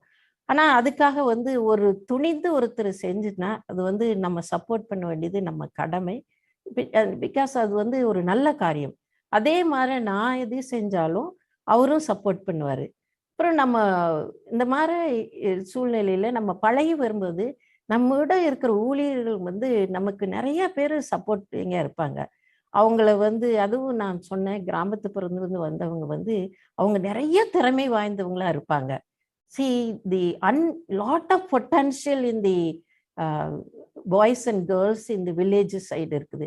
அவங்களுக்கு ஆப்பர்ச்சுனிட்டி இல்லாதனால தான் அவங்க முன்னுக்கு வர முடியல. அவங்களுக்கு கரெக்டா ஆப்பர்ச்சுனிட்டி கொடுத்து அவங்ககிட்ட நாம சொல்லி கொடுத்து நம்மகிட்ட ஒரு ரெஸ்பான்சிபிலிட்டி கொடுக்கும்போது அவங்களும் என்னோட சேர்ந்து வேலை செய்வாங்க. இப்போ என்னோட பிஏ எடுத்துட்டிங்கன்னா she is all in all for me. நான் அவங்க அவங்கள எந்த விதத்துலையும் நான் கவுண்ட் பண்ண முடியாது. அதே மாதிரி எனக்கு உறுதியினையா இருக்கிற சில லெக்சரர்ஸ், ஸ்டாஃபு, இங்கே கேஎம்சிஹெச் எம்ப்ளாயீஸு, நான் எதையும் ரிக்வெஸ்ட் பண்ணாலும் அவங்க அதை தலையாய கடமையை எடுத்து அவங்க செய்யும்போது எனக்கு இதில் நான் மட்டும் தனியா செய்யற மாதிரி நான் நினைக்கவே இல்லை. நாங்க எல்லாரும் கூட்டா செய்யும்போது அது வெற்றி அடையும் போது ரொம்ப மகிழ்ச்சியா இருக்குது. எனக்கு என்ன ப்ராப்ளம்ஸ் இப்போ கேஎம்சிஹெச்லயே நிறைய ப்ராப்ளம்ஸ் வந்திருக்கு. ப்ராப்ளம் இல்லாத இருக்காது இந்த ஹாஸ்பிட்டல்ல. சம்டைம்ஸ் வந்து ஒரு தடவை கேன்டீன்ல அது பிகினிங்லயே கேன்டீன்ல ஒரு சின்ன பையன் ஒரு வந்து ரொம்ப குறும்பு பண்ணிட்டான். அது சாத்துல ஒரு மாதிரி குறும்பு பண்ணிட்டான். அதை பார்க்கும்போது ரொம்ப கஷ்டம் வந்தது. அந்த அவ்வளவு எம்ப்ளாயீஸ் ஒரு அந்த பையனை பனிஷ் பண்ணதுனால அந்த எவ்வளவு எம்ப்ளாயீஸ் அன்னைக்கு சர்வ் பண்ண மறுத்துட்டாங்க. அப்போ நீங்க பார்ப்பீங்க அக்கௌண்ட் செக்ஷன்ல இருக்கிறவங்க, மேனேஜர்ஸ் எல்லாரும் வந்து கேன்டீன்ல இருந்து சர்வ் பண்ணி அன்னைக்கு 24 ஹவர்ஸ்ல அதை சக்சஸ்ஃபுல்லா முடிச்சோம். அந்த மாதிரி நீங்க எப்பவுமே தனியா எதையுமே செய்ய முடியாது. கூட்டு முயற்சி வேணும். நம்மளோட இருக்கிறவங்கள அரவணைச்சு அவங்களையும் உயர்த்த வேணும். நம்ம உயரணும்னா நம்ம பக்கத்துல இருக்கிறவங்க எல்லாருமே உயர வேணும். நம்ம மட்டும் சொசைட்டில தனியா உயரவே முடியாது.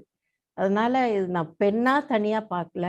நாங்க குடும்பமா இருக்கிறோம். கேஎம்சிஹெச்ல இருக்கிற ஊழியர்கள், என்னோட எஜுகேஷன்ல இருக்கிற ஊழியர்கள் எல்லாருமே என் குடும்பத்தை சேர்ந்தவர்கள். இன்னொன்னு நல்ல குணம் என்னன்னா, நாங்க அது ஹாஸ்பிட்டல் கொஞ்சம் சின்னதா இருக்கும்போது ஆரம்பத்துல ஈச் அண்ட் எவ்ரி எம்ப்ளாயீஸ் அவங்க குடும்பத்தை பத்தி நாங்க நல்லாவே தெரிஞ்சு வச்சிருப்போம். அவங்க குடும்பத்துல என்ன வந்தாலும் சேர்மன்ட்டு உடனே ஓடி வருவாங்க. நல்லது கெட்டது எல்லாம் வந்தாலும் இங்கிட்டு வந்து பகிர்ந்துக்குவாங்க. நல்ல ஒரு ஏதாச்சும் அவங்களால முடியலன்னா அதுக்கு ஆறுதல் சொல்லி அவங்களுக்கு வேணுங்கிற ஹெல்ப் எல்லாம் பண்ணா, you are not standing alone in the society, you are with everybody. And remember one thing, நான் எல்லாத்திட்டுமே சொல்வேன், you cannot grow alone. The whole society has to grow, so you have to take care of your own society wherever you are living. இது மிகவும் அருமை. சொல்லுங்க sorry. இது உங்க கேள்விக்கு பதில் எல்லாம் கிடைச்சுதா? இன்னும் ஏதாச்சும்? முதல் கேள்விக்கு முற்றிலும் ஒரு பதில் தெளிவாக கொடுத்துட்டீங்க. growing together as a family அப்படிங்கிற கான்செப்ட் ஆமா. தெளிவா சொல்லிட்டீங்க. இரண்டாவது கேள்வி, எப்படி குடும்பத்தையும் தொழிலையும் உங்களுடைய பர்சனல் ஆம்பிஷனையும் எப்படி இதைய மூன்றையும் நீங்க எப்படி வெற்றிகரமாக கொண்டு செல்கிறீர்கள் அப்படிங்கிறது இரண்டாவது பகுதி கேள்வி. குடும்பம் வந்து என்னோட குழந்தை வந்து சின்ன குழந்தையில இருக்கும்போது நான் அமெரிக்காவில் இருந்தேன். அவங்க எல்லாரும் பிறந்தது அமெரிக்காவில். அவங்க நான் இங்க வரும்போது இங்க என்னுடைய பெரிய பையன் வந்து அப்பவே யூனிவர்சிட்டி மிஷின்ல சேர்ந்துட்டான். என் பொண்ணு வந்து அப்போ ஹைஸ்கூல்ல படிச்சிருந்தனால நான் வந்து எங்க தங்கை வீட்டுல வந்து அவங்கள 2 வருஷம் இருந்து ஹைஸ்கூல் முடிச்சுட்டு வான்னு நான் அவங்க வீட்டுல விட்டுட்டு தான் வர முடிஞ்சது. என்னுடைய இன்னொரு மகன், சின்ன மகன் வந்து அவன் 7வது படிச்சுட்டு இருந்தனால அவனை 1 வருஷத்துக்கு முன்னாடியே இங்க வந்து இந்தியாவில் சேர்த்திட்டு அவங்க அப்பாவும் அந்த பையனை மட்டும் இங்க கெஸ்ட் ஹவுஸ்ல தங்கி இருந்துக்குவாங்க. அப்போ வந்து எங்க குடும்பங்கள் கொஞ்சம் பிரிவு விட்டு இருந்தது. ஒரு 3 வருஷம் இங்க நல்லா பழனிசாமி வந்து இந்த ஹாஸ்பிட்டலை டெவலப் பண்ணும்போது நான் தனித்து தான் அமெரிக்காவில் 3 குழந்தைகளும் வச்சுட்டு இருந்தேன். அப்போ கொஞ்சம் சிரமம் இருந்தது. ஆனால் நிறைய ஃப்ரெண்ட்ஸ் வந்து எனக்கு அப்போ கேள்விப்பட்டாங்க. நான் தனித்து இருக்கிற மாதிரி அப்போ நான் நினைக்கல. பிகாஸ் அந்த அங்கே இருக்கிற ஃப்ரெண்ட்ஸ் எல்லாம் என்ன குடும்ப நண்பராகவே இருந்ததுனால எனக்கு உறுதுணையாக இருந்தாங்க. அது அவங்களை எல்லாம் பிரித்து இங்கே நான் வந்து கேஎம்சிஹெச்சில் 1992 தான் நான் வந்து ப்ராக்டிஸ் ஆரம்பித்தேன். அப்போ வந்து குழந்தைகள் இல்லாததுனால எங்கள் சின்ன பையன் மட்டும் இருந்தான். நான் வந்து வேலையில் மும்முரமாக இருக்கும்போது சில சமயத்தில் 6 மணியோட ஆயிரும். அடிக்கடி எங்கள் ஊழியர்கள் வந்து என்னை ஞாபகப்படுத்துவாங்க, அம்மா உங்களுக்கு ஒரு குழந்தை வீட்டில் காத்துட்டு இருக்குது, நீங்கள் போகணும்னு நினைக்கிறேன் அப்படின்னு என்னை சொல்லுவாங்க. அவன் ஹைஸ்கூல் முடிக்கும்போது 6 மணிக்கு வீட்டுக்கு போய் அந்த அவனுக்கு வேணுங்கிறதெல்லாம் செஞ்சுட்டு இருப்பான். அவங்களும் காலேஜ் போனதுக்கப்புறம் it is a free world. All the time we spend in the hospital. அதுவும் எஸ்பெஷலி நாங்கள் தீபாவளி, பொங்கல் இந்த மாதிரி இருக்கும்போது chairman and me we come and stay in the hospital day time முழுவதும். ஏன்னா அங்கே இருக்கிற டாக்டர்ஸ், நர்சஸ் எல்லாம் ஒர்க் பண்ணுவாங்க. நாங்களே இருக்கும்போது அவங்களுக்கும் சந்தோஷமா இருக்கும். நாங்களே இங்கே இருக்கும்போது அவங்களும் லீவ் நாளில் வந்து ஒர்க் பண்ணதாக அவங்க நினைக்க மாட்டாங்க, சந்தோஷமாக ஒர்க் பண்ணுவாங்க. ஸோ இங்கே வந்து நாங்கள் தொழில் செய்ய ஆரம்பிக்கும்போது எனக்கு வந்து என் குடும்ப பொண்ணு பையன் இவங்கெல்லாம் வந்து அவங்கவுங்க பாட்டுக்கு காலேஜஸில் எஜுகேஷன் பர்சீவ் பண்ணிட்டு இருந்ததால கொஞ்சம் ஈஸியாக இருந்தது. சின்ன குழந்தைகளா இருந்ததுன்னா கொஞ்சம் கஷ்டமாக இருந்திருக்கும். அந்த இது எனக்கு இல்லாமல் இருந்தது. ஓகே. ஆனா குடும்பமே இன்னொன்னு சொல்லுங்க. சொல்ல விரும்புறேன். நான் வந்து அமெரிக்காலேருந்து இங்க வந்த உடனே அம், கொஞ்சம் கஷ்டப்பட்டேன். கஷ்டப்பட்டேன்னா நாங்க அமெரிக்கால போய் 15 வருஷம் இருக்கும்போது நான் நிறைய நாள் நினைச்சிருக்கிறேன். அந்த ஒயிட் அமெரிக்கன் பீப்புளுக்கு ஈக்குவலா நான் வந்து வேலை செய்யணும். இந்த பேஷண்ட் வந்து என்னை நாடி வரணும், அவங்கள நாடி போற மாதிரி என்னை நாடி வரணும். என்னுடைய ட்ரெஸ்ஸு, என்னுடைய முகத்தை மாற்ற முடியாது, என்னுடைய ஆக்சண்ட் மாற்ற முடியாது. ஆனால் என்னுடைய உடையை, ஹேர் ஸ்டைல், அந்த அலங்காரத்தை எல்லாம் மாத்துறதுனால அதுக்கு நான் அமெரிக்கனாவே கொஞ்சம் இருந்து பழகினேன். இப்போ இந்தியாவுக்கு திரும்பி வந்தபோது I want to live like an typical Indian woman. அந்த உடையெல்லாம் கிடையாது. இப்போ கிராமத்துக்கு போகும்போது கிராமத்தில் வந்து அவங்க வந்து மாடு ஆடு இதை பற்றி பேசுவாங்க. நெல், கரும்பு, சர்க்கரை இதை பற்றி பேசுவாங்க. அந்த மாதிரி எனக்கு டாபிக் வந்து எனக்கு தெரியாது. அப்போ அவங்களோட என்ன பேசுறேன்னே தெரியாது எனக்கு. அப்போ கொஞ்ச நாள் ஆனே நான் கற்றுக்கிட்டேன் அதையுமே. அவங்ககிட்ட போகும்போது மாடு கண்ணு போட்டுதா, இன்னைக்கு சர்க்கரை என்ன விலைக்கு விற்றீங்க, நெல் எவ்வளவு ஆச்சுன்னு கேட்டு பழகிட்டேன். அதே மாதிரி டவுனில் நம்ம மேரேஜஸ்க்கு போகும்போது இவங்களுக்கு ஈக்குவலாக என்னால் உடை அலங்காரமெல்லாம் செஞ்சுக்க முடியல. அதுவும் கொஞ்சம் நாள பழக ஆரம்பித்தேன். அப்புறம் எனக்குன்னு ஒரு தனித்துவம் அமைத்து கொண்டேன். அதனால லைஃப் வந்து கொஞ்சம் ஈஸியாக இருந்தது. கரியரில் வந்து கான்சென்ட்ரேட் பண்ண முடிஞ்சது.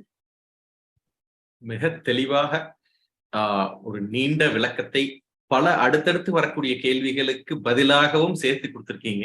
மொத்தமா குடும்பமே ஒரு கோயிலாகவும், அந்த கோயிலில் இருக்கக்கூடிய அந்த அமைப்பே தொழிலாகவும், அந்த தொழிலே தெய்வமாக வைத்து ஒரு பெரிய ஒரு சாம்ராஜ்யத்தை உருவாக்குவதை மிகவும் எளிதாக நம் சொந்தங்கள் அனைவரும் புரிந்து கொள்ளும் விதமாக, முக்கியமா அந்த தீபாவளி பண்டிகை நாட்கள்ல எப்படி நீங்க நம்ம குடும்பத்தை அந்த தொழிலில் இருப்பவர்களும் சேர்ந்து ஒரு குடும்பமாக நம்மளும் அங்க இருக்கணும் அப்படிங்கிறத தெளிவாக அனைவருக்கும் புரியும் வண்ணம் எடுத்துரைத்தீர்கள்.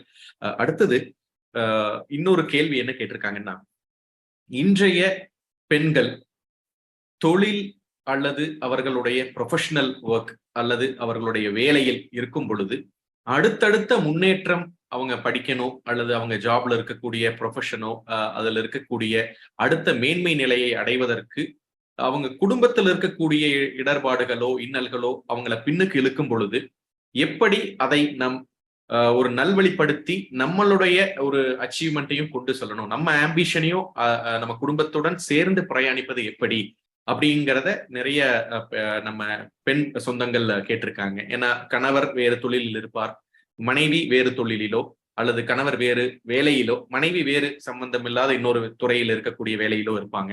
ஸோ இந்த மாதிரி இருக்கக்கூடியவர்களுக்கு எப்படி அவர்களுடைய வாழ்வில் வெற்றி பெறுவதற்கு, குடும்பத்தையும் கவனித்துக் கொண்டு அதையும் வெற்றி பெறுவதற்கு உங்களுடைய அனுபவத்தின் வாயிலாக ஆலோசனைகள் கேட்டிருக்காங்க.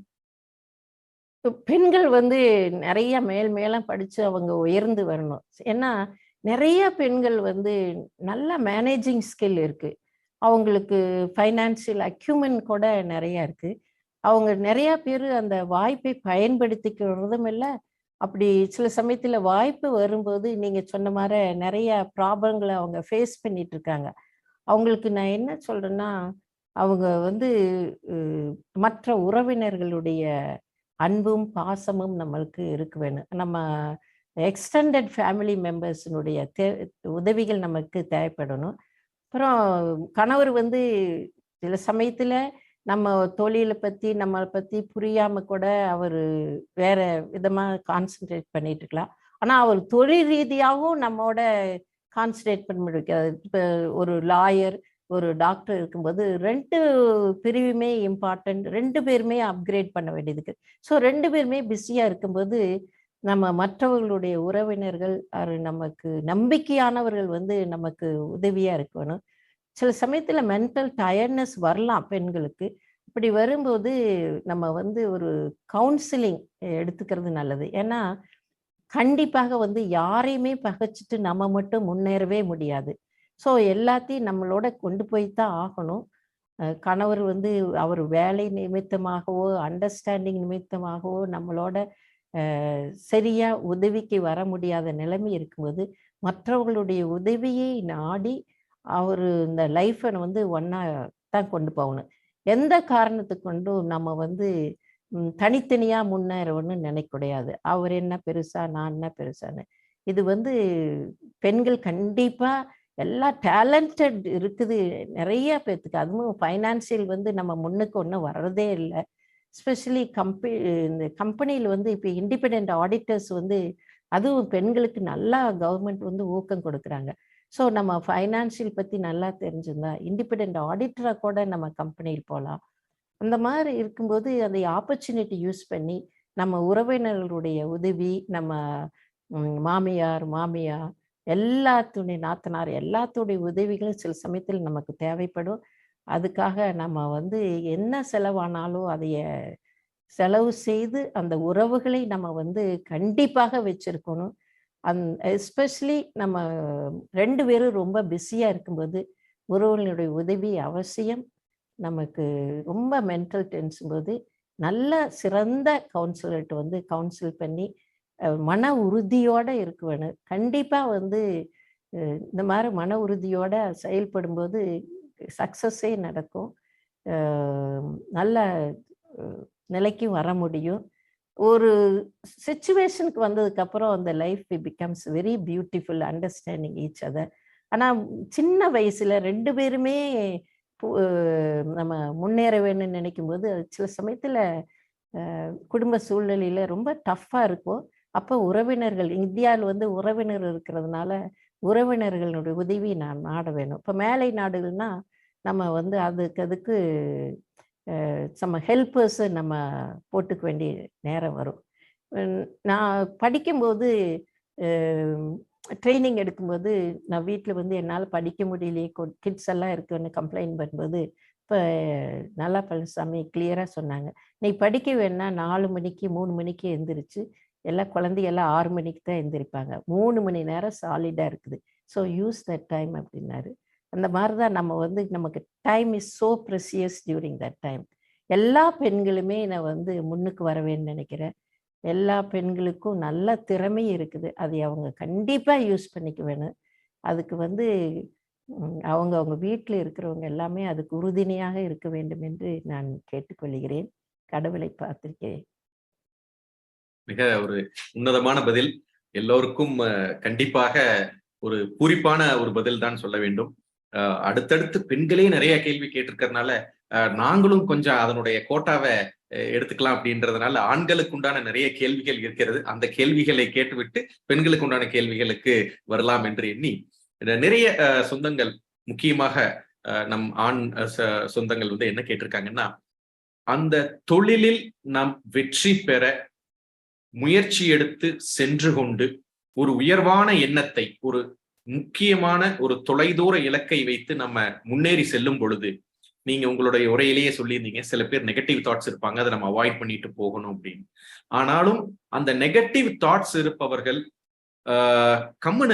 அமைதியாக இருக்காம நமக்கு ஒரு பின்னோக்கி இழுக்கும் வண்ணம் சில செயல்களை செய்யும் பொழுது, அந்த மாதிரி ஒரு இடர்பாடான சிக்கலான அந்த சூழ்நிலையை எப்படி சமாளிப்பது? நீங்க அந்த மாதிரி சூழ்நிலைகளை எப்படி சமாளிச்சு உங்களுடைய வெற்றி பாதையை தக்க வைத்துக் கொண்டு அல்லது வெற்றி பாதையில் நம் முன்னேறி செல்ல எப்படி நீங்க அந்த மன உறுதியை எடுத்துக்கிட்டீங்க? அந்த மாதிரி சிச்சுவேஷன் எப்படி ஹேண்டில் பண்றது அப்படின்னு கேட்டிருக்காங்க. முதல் பகுதி என்ன கேள்வி கேட்டீங்க? நம்ம முன்னேறிட்டு இருக்கும்போது அவர்கள் அமைதியாக இல்லாமல் நம்மளை பின்னுக்கு இழுப்பதற்கு எல்லா முயற்சிகளும் செய்யும் பொழுது, நீங்க இந்த மாதிரி பின்னுக்கு இழுக்கிறவங்க வந்து சில சமயத்துல அவாய்ட் பண்ண வேண்டியது இருக்கும். இப்போ எங்க வீட்டுல எடுத்துட்டீங்கன்னா எந்த ஒரு ப்ராஜெக்ட் போட்டாலும் நான் வந்து அந்த ப்ராஜெக்ட்ல இருக்கிற நெகட்டிவ் தாட்ஸை வந்து நான் முதல்ல யோசிப்பேன். நல்லா பழனிசாமியோ அந்த ப்ராஜெக்ட்ல இருக்கிற பாசிட்டிவ் தாட்ஸ் மட்டும்தான் அவர் யோசிப்பாரு. அப்போ அவர் கேட்பாரு என்னையே, எப்படி உனக்கு இந்த மாதிரி எல்லாம் நெகட்டிவ் தாட்ஸ் வருதுன்னு கேட்பாரு. அந்த மாதிரி அப்புறம் நான் சில சமயத்துல என்னை ஒதுக்கி வருவார் அந்த ப்ராஜெக்ட்ல. இந்த மாதிரி நமக்கே நம்ம இந்த முன்னேறிட்டு போகும்போது நிறைய தடைகள் வரும். எந்த தொழிலையுமே வந்து நம்ம வெற்றி நிச்சயம் சொல்ல முடியாது. நிறைய தோல்விகள் வரும். நல்லா பழனிசாமி நிறைய தோல்வி அடைஞ்சிருக்காரு. அந்த தோல்விகள் வரும்போது துவளாமல் நமக்காக சில நண்பர்கள் இருக்கும்போது அவங்களோட கலந்து பேசி நம்ம உற்சாகப்படுத்திக்கணும். அந்த நெகட்டிவ் தாட்ஸ் இருந்து நம்மளை பின்னுக்கு இழுக்கிறவங்களை வந்து நம்ம அவாய்ட் பண்ணிட்டா நம்மளுக்கு ரொம்ப கஷ்டப்பட வேண்டியதில்லை. அவங்களையும் சேர்ந்து நம்மளோட இழுத்துட்டு போனோம்னா ரொம்பவே ஃபைட் பண்ண வேண்டியது இருக்கும். அதனால நெகட்டிவ் பர்சன் இருக்கிறவங்களை கொஞ்சம் அவாய்ட் பண்ணிட்டு, ஏன்னா நம்ம திட்டத்துல முன்னேற வேணும், அதுக்காக கடும் உழைப்பு தேவை. அதுக்கு நமக்கே என்கரேஜ் பண்றதுக்கு பின்னாண்ட நிறைய ஆட்கள் தேவை. அந்த மாதிரி இருக்கும்போது நமக்கு சிறந்த நண்பர்கள் வந்து நம்ம மனசோர்வு இருக்கும்போது திறந்து பேசி அவங்களோட ஆலோசனை பெற்றால் கண்டிப்பா அவங்க முன்னேற முடியும். நெகட்டிவ் தாட்ஸ் வந்து பல காரணங்களால அவங்க வந்து நம்மளை பின்னுக்கு இழுக்கலாம். நம்ம அவங்கள சேர்ந்து இழுக்காம அவங்கள அவாய்ட் பண்றது நல்லது. மிக சிறப்பான ஒரு கேள்விக்கு மிக தெளிவான ஒரு சிறப்பான பதில், அது உண்மையான ஒரு பதில். நீங்க சொன்னது உண்மையிலுமே ஒரு குறிப்பான ஒரு பதில் தான் சொல்ல வேண்டும். ஏன்னா நிறைய சொந்தங்கள் வந்து அவங்க சாட் பாக்ஸ் வாயிலாகவே அவங்களோட ரிமார்க்ஸை போட்டுட்டு இருக்காங்க. ஏன்னா நெகட்டிவ் தாட் அப்படிங்கிறத நம்ம பார்க்காம அந்த நெகட்டிவ் தாட்டை களையிறது எப்படி அப்படிங்கிற வியூவையும் எடுக்கணும் அப்படின்னு சொல்லியிருந்தீங்க. மிக மிக ஒரு அருமை. அதையும் மீறி அந்த நெகட்டிவ் தாட்டை வச்சே நம்மளைய பின்னுக்கு இழுக்கும் பொழுது அந்த ஒரு ரயில் பெட்டியில அந்த ரயில் பெட்டியை கழட்டி விட்டுட்டு போற மாதிரி எப்படி நம்ம வந்து முன்னேறி செல்லணுங்கிறத தெளிவா சொன்னீங்க. ஸோ நெகட்டிவ் தாட்ஸும் வேண்டும். அந்த நெகட்டிவ் தாட்ஸ் எப்படி பாசிட்டிவா மாத்திர ஒரு எண்ணத்தை நம்ம எடுக்க வேண்டும். அப்பொழுது அந்த எண்ணத்தில் உயர்வு கிடைக்கும்ங்கிறது முக்கியமாக நம் சொந்தங்கள் அடுத்தடுத்து சில கேள்விகள் கேட்டிருந்தாங்க. அதற்குண்டான ஒரு தெளிவான ஒரு பதில் கொடுத்ததுனால அடுத்த ஒரு முக்கியமான ஒரு கேள்வி, மற்ற தொழில்களை கம்பேர் பண்ணும் பொழுது நம்ம இருக்கக்கூடிய இந்த மருத்துவத்துறையில் மிகப்பெரிய சேலஞ்சுகள், அதுலயும் முக்கியமாக உயிர் சம்பந்தப்பட்ட ஒரு சேலஞ்சு, ஒரு உயிர் சம்பந்தப்பட்ட அழுத்தங்கள், பிரஷர்ஸ், எக்ஸ்டர்னல் பிரஷர்ஸ், இந்த மாதிரி எல்லாம் டெய்லியும் இருக்கும். இந்த மாதிரி ஒரு தொழிலில் இருக்கக்கூடிய அழுத்தங்களை தாண்டி நம்ம எப்படி அந்த அழுத்தங்களை அந்த தொழில் மூலியமாகவும் நம்மளுடைய மனது மூலியமாகவும் ஒரு சமநிலைப்படுத்தி எப்படி நம்ம அடுத்தடுத்த கட்டத்துக்கு போகிறது, அதற்கு எப்படி நம்ம பிராக்டிஸ் பண்றது அப்படிங்கிற மாதிரி சில கேள்விகள் கேட்டிருக்காங்க. முதல் பகுதி என்ன உங்க கேள்வியில? நம்ம தொழில வந்து நம்ம மருத்துவமனையில நிறைய உயிர் சேதங்களோ அல்லது அந்த உயிரை காப்பதற்கு நிறைய அழுத்தங்களோ இருக்கும். அதை எப்படி நம்ம டெய்லி ரொட்டீன் ஒர்க்ல அதை எப்படி நம்ம சேஃப்கார்ட் பண்ணி எப்படி சமாளிக்கிறீங்க அப்படிங்கிறதும் ஒரு கேள்வி. நம்ம எப்பவுமே மருத்துவமனையில patient first, self is second. எவ்வளவு கஷ்டப்பட்டாலும் அந்த உயிரை வந்து நம்ம காப்பாற்ற வேணும். ஆனா சில சமயங்கள்ல வந்து என்னதான் நீங்க பண்ணாலும் சில உயிரை வந்து காப்பாற்ற முடியாத இருக்கும். நாங்க சில டாக்டர்ஸ் வந்து எங்க மருத்துவமனையிலேயே அந்த பேஷண்ட் வந்து எங்க ஐசியூல வந்து அட்டெண்டர் நிற்பாங்க. டாக்டர் நீங்க வந்து எல்லாம் செய்யுங்க, எவ்வளவு இருந்தாலும் செய்யுங்க, எவ்வளவு செலவானாலும் செய்யுங்க, ஸ்கை இஸ் த லிமிட்டுங்கிற மாதிரி பேசுவாங்க. ஆனா நமக்கு வந்து அந்த ஃபேமிலியினுடைய சிச்சுவேஷனையும் நம்ம புரிஞ்சுக்கணும். ஏன்னா மேலை நாட்டில் வந்து எல்லாம் இன்சூரன்ஸ் இருக்குது, நீங்க அந்த இன்சூரன்ஸ் பிரகாரம் செஞ்சிருவீங்க. இங்க வந்து இந்தியாவில் வந்து எல்லாருமே பணம் பே பண்றாங்க, அவுட் ஆஃப் தர் பாக்கெட். கஷ்டப்பட்டு உழைச்சு சேர்த்து வச்ச மணி வந்து இங்க கொடுக்குறாங்க. அப்படி இருக்கும்போது நாங்க சில சமயத்துல ரொம்ப ஹீரோயிக்கா நிறையா அவங்களுக்கு ட்ரீட்மெண்ட் கொடுத்துட்டு இருப்போம். சேர்மன் வந்து அவருடைய பிடிச்சமானது என்னன்னா ஈவினிங் வந்து 6:30 PM வந்து ரவுண்ட்ஸ் எடுப்பாரு. அப்போ ஒவ்வொரு கிரிட்டிக்கல் பேஷண்ட், ஒரு புவர் பேஷண்ட் எல்லாம் கண்டிப்பா அவர் பார்ப்பாரு. அப்படி பார்க்கும்போது நிலைமை வந்து ரொம்ப ஒரு புவர் ஃபேமிலி, ஆனால் எக்ஸ்ட்ராடினரி ட்ரீட்மெண்ட். அந்த ஃபேமிலி வந்து அந்த பேஷண்ட் வந்து என்னதான் பண்ணாலும் நார்மலுக்கு நியர் நார்மல் கூட வரமான்னு தெரிஞ்சதுன்னா அந்த ஃபேமிலியோட அவர் உட்கார்ந்து பேசி, நீங்கள் வந்து இந்த ட்ரீட்மெண்ட்டை இப்படியே ப்ரொசீட் பண்ணிங்கன்னா இது வந்து உங்களுக்கு நல்லதில்லை, காட்டை மாடு கண் இது எல்லாம் விற்றுட்டு வந்து நீங்கள் வந்து இந்த மாதிரி வைத்தியம் செஞ்சீங்கன்னா அந்த வைத்தியத்தில் எண்ட் ரிசல்ட் வந்து பேஷண்ட்டுக்கு அவ்வளோ நல்லா அமையாது. அப்புறம் நீங்களும் புவர் ஆயிடுவீங்க. அதனால இந்த வைத்தியத்தை வந்து இதோட கொஞ்சம் நம்ம முடிச்சுட்டு நீங்கள் வீட்டுக்கு போகிறது உத்தமம் அப்படின்னு சில சமயத்தில் சொல்லுவாங்க. அது கஷ்டமான தொழில், ஒரு கஷ்டமான வேலை. ஆனால் நீங்கள் வந்து அந்த மாதிரி கவுன்சில் பண்ணித்தான் ஆகணும். அவங்க எல்லாத்தையும் வித்துட்டு இந்த பேஷண்ட்டு ஒரு coma patient, semi coma patient, அதுக்கு மறுபடியும் ட்ரீட்மெண்ட் இருக்குது. அந்த பேஷண்ட் அப்படியே திருப்பி நம்ம ஊருக்கு அனுப்பிச்சு அவங்க அங்கே ஒரு 2 மாதம் இருந்து அப்புறம் அவங்க இறந்தாங்கன்னா அவங்க எல்லாத்தையுமே இழந்துருவாங்க. அந்த மாதிரி இருக்கிற பேஷண்ட்டுக்கு வந்து நம்ம மனசை திடமாக வச்சுட்டு அவங்களுக்கு அவங்களுக்கு எது பெஸ்ட்டோ, அந்த குடும்பத்துக்கு அந்த பேஷண்ட்டுக்கு எது பெஸ்ட்டோ அந்த மாதிரி உங்கள் மனசை தேத்தி நீங்கள் வந்து கவுன்சில் பண்ணித்தான் ஆகணும். ஏன்னா அவங்களும் நல்லா வாழணும், அவங்களுக்கும் குடும்ப பாரங்கள் இருக்கும். அந்த குடும்பத்தை நம்ம முன்னாண்ட படணும். We have to put ourselves in their ஷூஸ்ன்னு சொல்லுவாங்க. அதுதான் மருத்துவர்கள் வந்து முதல்ல ஆரம்பிக்கும் போது இந்த மாதிரி சிக் பேஷண்ட் பார்க்கும்போது, ஒருத்தர் இறக்கும்போது இந்த மாதிரி எல்லாம் உங்களுக்கு மனசு வந்து ரொம்ப கஷ்டப்படும். அந்த எண்ணங்களை வந்து நீங்கள் கேரி பண்ணிகிட்டே இருப்பீங்க. 24 hours கூட கேரி பண்ணிட்டு இருப்பாங்க. மேலை நாட்டில் இந்த மாதிரி இருக்கும்போது அதுக்கெல்லாம் கவுன்சிலிங் ஏற்பாடு பண்ணுவாங்க. நான் ஜூனியர் டாக்டராக இருக்கும்போது ஒரு பேஷண்ட் இறந்துடுச்சு, ஒரு குழந்தை இறந்துடுச்சு அப்படின்னா அது அடுத்தது நம்மளால் ஒர்க் பண்ணவே முடியாது 2 நாளைக்கு. பிகாஸ் ரொம்ப கஷ்டப்பட்டு நம்ம அதை காப்பாற்றிட்டு வரும்போது திடீர்னு இறந்துருவாங்க. அப்போ நாங்கள் சில சமயத்தில் கவுன்சிலருக்கு போவோம்.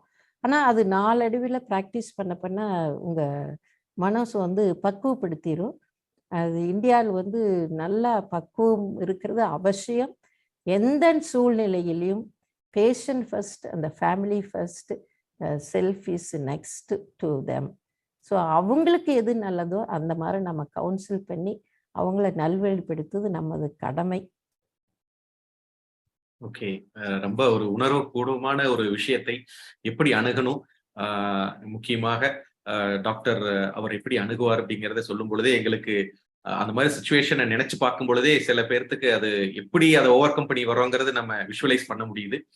முக்கியமாக நிறைய இன்க்ளூடிங் எனக்கே அது வந்து ஒரு திகிலான ஒரு விஷயமா, எப்படி நம்ம அந்த பேஷண்ட் அவங்க கிட்ட சொந்தக்காரங்க கிட்ட போய் சொல்லுவது அப்படிங்கிறதெல்லாம் நிறைய விஷயங்கள் வந்து முக்கியமா நீங்க சொன்னது வந்து ரொம்ப ஆச்சரியம் மற்றும் ஒரு அனுபவத்தின் வாயிலாக கற்றுக்கொள்ள விஷயமாக இருப்பது. உண்மையிலேயுமே மிகவும் தெளிவான ஒரு பதில் சொல்லியிருக்கீங்க. அடுத்தது பெண் சொந்தங்கள் கேட்ட கேள்விகள் தாண்டி, ஆண் சொந்தங்கள் கேட்ட கேள்விகள் தாண்டி, குழந்தைகளுக்கு நீங்க குழந்தைகள் ஸ்பெஷலிஸ்டா இருக்கிறதுனால இன்றைய நவ யுகத்தில் குழந்தைகளுக்கு முக்கியமான உங்களுடைய அறிவுரை, அதாவது அவர்களுடைய உணவு பழக்க வழக்கங்களிலும் அவர்களுடைய நடவடிக்கைகள், அதாவது மற்றவங்கிட்ட அணுகும் பழக்க வழக்கங்களிலும் இந்த 2 விஷயத்திலும் உங்களுடைய அனுபவம் மற்றும் ஒரு வழிகாட்டுதல் என்ன அப்படின்னு கேட்டிருக்காங்க. குழந்தைகள் பழக்க வழக்கத்துல நம்ம ரொம்ப கொஞ்சம் ஃபர்மா இருக்கணும். ஒழுக்கம் is very very, discipline is very very necessary. இந்த நான் இங்கே ப்ராக்டிஸ்க்கு வந்தபோது சில பேர் என்ன அனுபவத்தை சொல்கிறேன். சில பேஷண்ட்டு வந்து குழந்தைகளுக்கு சரியாக இருக்காமல் புவராக இருப்பாங்க. நாம் அப்போ எங்கிட்ட இருக்கிற அறிவுரைகள் சொல்லி மருந்து இந்த சாம்பிள்ஸ் எல்லாம் கொடுத்து அனுப்புவேன். ஆனால் பல பேர் வந்து சாப்பிடவே மாட்டேங்குது, நிறையா மாதிரி இருக்குது, அந்த மாதிரி எல்லாம் சொல்லுவாங்க. ஆனால் அதனுடைய உயரம், வெயிட்டு எல்லாமே அந்த வயதுக்கு தகுந்த மாதிரி இருப்பாங்க. அப்போ அவங்களையெல்லாம் பார்க்கும்போது அவங்களுக்கு இல்லைம்மா கரெக்டாக இருக்குது, நீங்கள் என்ன செய்கிறீங்களோ நல்லா செய்யுங்கன்னா அதை வந்து அவங்க வந்து அவ்வளவு பிலீஃபாக எடுத்துக்க மாட்டாங்க. அவங்களுக்கு பெரிய ஒரு லிஸ்ட்டை, நம்ம டயட்ரி லிஸ்ட்டை கொடுத்து அவங்களுக்கு வேற ஒரு கவுன்சிலிங், ஒரு டயட்டீஷியன் கவுன்சிலிங் எடுத்தால் அவங்க சந்தோஷமாக இருக்காங்க. ஆனால் அதெல்லாம் அவங்களுக்கு அது தேவையில்லை. அந்த உயரம், வெயிட்டு அதெல்லாம் கரெக்டாக இருக்கும்போது அவங்க என்ன செய்கிறாங்களோ அதே கரெக்டாக இருக்குது. இந்த மாதிரி செய்யும்போது அவங்க வந்து அதை சரியாக எடுத்துக்க மாட்டாங்க. அப்போ நான் நினைக்கிறது உண்டு, maybe I was a root mother, maybe I tend take care of my kids. இங்கே இருக்கிறவங்க மாதிரி நான் டேக் கேர் பண்ணவில்லையான்னு எனக்கே சந்தேகம் சில சமயத்தில் வரும். ஆனால் இங்கே இருக்கிறவங்க எல்லாருமே நல்லா கவனிச்சுக்கிறாங்க. இந்த உணவு பழக்கத்தில் மாத்திரம் நம்ம கொஞ்சம் ஸ்ட்ரிக்டாகவே இருக்கணும். அவங்களுக்கு வந்து சின்ன வயசுலயே ஸ்வீட் எல்லாம் நம்ம காமிக்க வேண்டிய அவசியம் இல்லை. சிப்ஸ் எல்லாம் வந்து அவங்களே பெரியவங்களாகி கேக்கு வரலன்னு அவங்களுக்கு அந்த ப்ராக்டிஸை கொடுக்கக்கூடாது. நல்ல காய்கறிகளையும் உணவுகளையும் நம்ம பழக்கப்படுத்தி இருந்தோன்னா அவங்க வந்து ஹெல்த்தியாக வருவாங்க. இப்போ இருக்கிற யங் கேர்ள்ஸ் அண்ட் கிட்ஸ் வந்து அவங்க வளர்றதை விட இப்போ அவங்க குழந்தைகளெல்லாம் நல்லாவே வளர்த்துறாங்க. நிறைய கேள்விகள் கேட்குறாங்க பீடியாட்ரிக் ஓபியில். அதனால எல்லாத்துக்குமே தெரிஞ்சிருக்குது. ஆனால் கொஞ்சம் சில பேர் மட்டும் நிறைய ஓவர் ஃபீடிங் பண்ணி ஒபீஸ் இருக்குது இங்கே. அந்த மாதிரி ஒபீஸ் கிட்ஸாக வந்தாங்கன்னா அவங்க நாளடைவில் பெரியவங்களாகும்போது அவங்க எடையை குறைக்கவே முடியாது. சின்ன வயசுல அவங்க ஒபிசிட்டி கொடுத்துட்டுனா, அதாவது நம்பர் ஆஃப் செல்ஸ் வந்து நிறைய ஆயிரும். சப்போஸ் நீங்க 100 செல்ஸ்ல உங்களுக்கு பாடியில் இருந்ததுன்னா, பெரியவங்களாகும்போது அந்த எவ்வளவுதான் டயட் பண்ணாலும் அந்த 100 செல்ஸ் வந்து 50 செல் ஆகாது. 100 செல்ஸும் இருக்கும். அந்த ஒவ்வொரு செல்லுனுடைய தன்மை வேணா வேற இருக்கலாம். அதனால சின்ன வயசுல நம்ம குழந்தைகள் ஒபீஸ் ஆகாம நல்ல சத்துக்களை கொடுத்து கரெக்டான உயரம் இதில் இருக்கணும். அவங்களுக்கு ஸ்போர்ட்ஸ் கண்டிப்பாக அவசியம். இப்போ நிறைய அந்த காணொளிகள், அந்த ஃபோன் இதையே கொடுத்து சில சமயத்தில் வளர்த்துறாங்க. அது ரொம்ப ரொம்ப ஆபத்தானது. அந்த மாதிரி கொடுக்கும்போதுமே மேபி 1/2 மணி நேரம், அதுக்கு மேலே கொடுக்கக்கூடாது சின்ன வயசில். பெரியவங்களானா கண்டிப்பாக அவங்க நிறையா யூஸ் பண்ணுவாங்க. அதனால எவ்வளவு தூரம் முடியுமோ அவ்வளவு வந்து நம்ம பழைய காலத்து பழக்க வழக்கங்கள் மாதிரி பழைய காலத்து உணவுகளை நம்ம கொடுத்து கரெக்டாக பருமனாகாம பார்த்துக்கணும். அதுதான் சிறந்தது. எல்லா மதருமே நல்லா டேக் கேர் பண்ணிக்கிறாங்க. ஒபீஸ் ஆகாம பார்த்துக்கணும். ஓகே, ரொம்ப தெளிவான பதில். அடுத்த கேள்வி கேட்கலாம்னு நினைச்சிட்டு இருந்தேங்க அந்த மொபைல் பத்தி. அதையும் சேர்த்து நீங்க பதில் சொன்னதுனால அந்த கேள்வியை ஸ்கிப் பண்ணிட்டு முக்கியமா இன்றைய தொழில் சார்ந்த இன்னொரு கேள்வி கேட்டிருக்காங்க. இன்றைய தொழில்ல போட்டி இருக்கக்கூடிய இந்த கால சூழ்நிலையில அந்த கட் த்ரோட் காம்படிஷன் அப்படின்ற ஒரு வார்த்தை வந்து எந்த எக்ஸ்ட்ரீமுக்கும் செல்லக்கூடிய இந்த சூழ்நிலையில எப்படி அந்த போட்டியை எதிர்கொண்டு ஏன்னா இங்க இருக்கக்கூடிய நம்ம ஒரு 100க்கு மேற்பட்ட சொந்தங்கள்ல இருக்காங்க. அந்த சொந்தங்கள் அனைவரும் பல தொழில்களில், பல விதங்களில், பல நாடுகளில், பல நிலைமைகளில் இருந்து தொழில் செஞ்சுட்டு இருக்காங்க. சில பேர் குறைந்த லெவல்ல செய்யறாங்க, சில பேர் பல கோடிகள்ல செய்யறாங்க, சில பேர் பல நாடுகள்ல அவங்களோட தொழில செய்யறாங்க. இந்த மாதிரி ஒவ்வொரு விதமான தொழிலிலும் ஒவ்வொரு விதமான போட்டி இருக்கிறது. அந்த கட் த்ரோட் காம்படிஷன் அப்படிங்கிறது ஒரு பெரிய சேலஞ்சாக இருக்கும் பொழுது அதன் கூடயே நம்ம எப்படி அதை சமாளித்து அடுத்த அந்த தொலைதூர எண்ணத்தை, தொலைதூர ஒரு அச்சீவ்மெண்ட் கோலை நம்ம எண்ணத்தில் உயர்வு, ஒரு நல்ல ஒரு பாசிட்டிவ் தாட்ல வச்சு எப்படி செலுத்துறது அப்படிங்கிற ஒரு மந்திரமோ அல்லது ஒரு கோல்டன் தாட்ஸோ அல்லது கோல்டன் ரூல்ஸ் எது நம்ம ஃபாலோ பண்ணணும் அப்படிங்கிறது உங்களுடைய அனுபவத்தின் வாயிலாக அவங்க கேட்கிறாங்க. போட்டிகள்ங்கிறது நம்ம எடுத்துக்கிற விதம் ஒண்ணு. செகண்ட் வந்து that's a way of life. Everybody want to excel in things whatever they want to do. எல்லாருமே சிறப்பா செய்வேன்னு நினைக்கிறாங்க. அதே வந்து போட்டியா நாம வந்து நினைச்சோம்னா அது போட்டி தான். நம்ம தொழில நம்ம சிறந்து செய்யணும், கரெக்டா எத்திக்கலா இருக்கணும், டிசிப்ளினா இருக்கணும். வி cannot be, அதாவது ரொம்ப எது செஞ்சாலும் லாபம் தான் வரணும் அந்த மாதிரி நோக்கத்தில் இருந்தால் சில சமயத்துல நமக்கு கஷ்டங்கள் வரலாம். நம்ம எது செய்தாலும் மற்றவங்களும் பயன்பெறணும். வின் வின் சிச்சுவேஷன் தான் இட் வில் வின். நம்மளும் வின் பண்ணணும், நம்மளோட வியாபாரம் செய்யறவங்களும் வின் பண்ணணும். அந்த மாதிரி நோக்கத்தோடு செய்யும்போது அந்த போட்டிகளை கொஞ்சம் சமாளிக்க முடியும். அப்புறம் நம்ம தொழிலே செய்யற மற்றவங்க இருக்கும்போது அவங்கள வந்து நம்ம போட்டியாளர்களாக பார்க்காம ஒரு ஃப்ரெண்ட்லி அப்ரோச்சில் அவங்களோட கலந்து பேசி, டிஃப்ரென்ஸ் இருக்கலாம், சேம் தொழில் செய்யலாம், வேற வேற தொழில்கள் இந்த வேற வேற நேரத்தில் வேற வேற ஸ்டைலில் செய்வாங்க. அப்படி இருக்கும்போது அவங்கள போட்டியாளர்களாக நினைக்காம அவங்கள ஃப்ரெண்டாக இருந்து அவங்களோட நம்ம பேசிட்டு இருந்தோம்னா கண்டிப்பாக எந்த போட்டியாளர்களும் நமக்கு ஏதாச்சும் கஷ்டங்கள் வரும்போது அவங்களே வந்து நம்மளுக்கு ஹெல்ப் பண்ணலாம். அவங்களுடைய உதவிகள் நம்மளுக்கு கண்டிப்பாக தேவைப்படும். இட்ஸ் போட்டிங்கிறது it's a way of life. Everybody எந்த நாட்டிலையுமே எந்த பிஸ்னஸ் செய்யும்போதுமே நம்ம நம்ம செய்யற பிஸ்னஸ் ஒரு 10 பேர் செய்யத்தான் செய்வாங்க. அது வந்து இட்ஸ் தொழில். Everybody wants to have their own life and you have உங்களுக்குன்னு ஒரு ஸ்டைலை நீங்கள் வகுத்துக்குவேன்னு அந்த ஸ்டைலில் வந்து நம்ம வின்வின் சுச்சுவேஷன் நம்மளோட நம்ம ஒரு தொழில் செஞ்சோம்னா நம்மளோட அந்த தொழிலில் ஈடுபட்டு இருக்கிறவங்களுக்கும் அந்த தொழிலில் அவங்களுக்கும் வின்னிங் இருக்கணும். அந்த மாதிரி இருக்கும்போது உங்கள் சூழ்நிலையும் ஹாப்பியாக இருக்கும், நீங்களும் ஹாப்பியாக இருப்பீங்க. You may not win what your competitor is getting, but you will be happy what you are doing. Great great.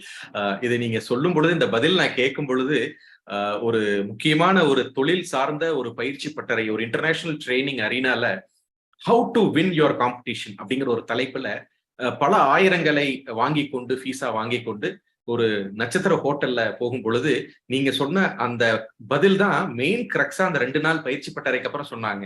Don't think them as your competitor approach பண்ணாம கொலாபரேட்டிவ் அப்ரோச்சை கொண்டு போங்க. That is your way of லைஃப்னு கடைசியில அந்த ஒரு moral of the story மாதிரி சொல்லி முடிச்சதை நீங்க இந்த கேள்விக்கு பல ஆயிரங்களை நம் சொந்தங்களுக்கு மிச்சப்படுத்தின இந்த ஒரு அனுபவத்தை தான் இந்த கேபிஎன் குளோபல் கொண்டு செல்கிறது அப்படிங்கறது எனக்கு உண்மையிலுமே இந்த நீங்க பதில் சொல்லும் பொழுது அந்த தாட்டு தான் எனக்கு வந்தது.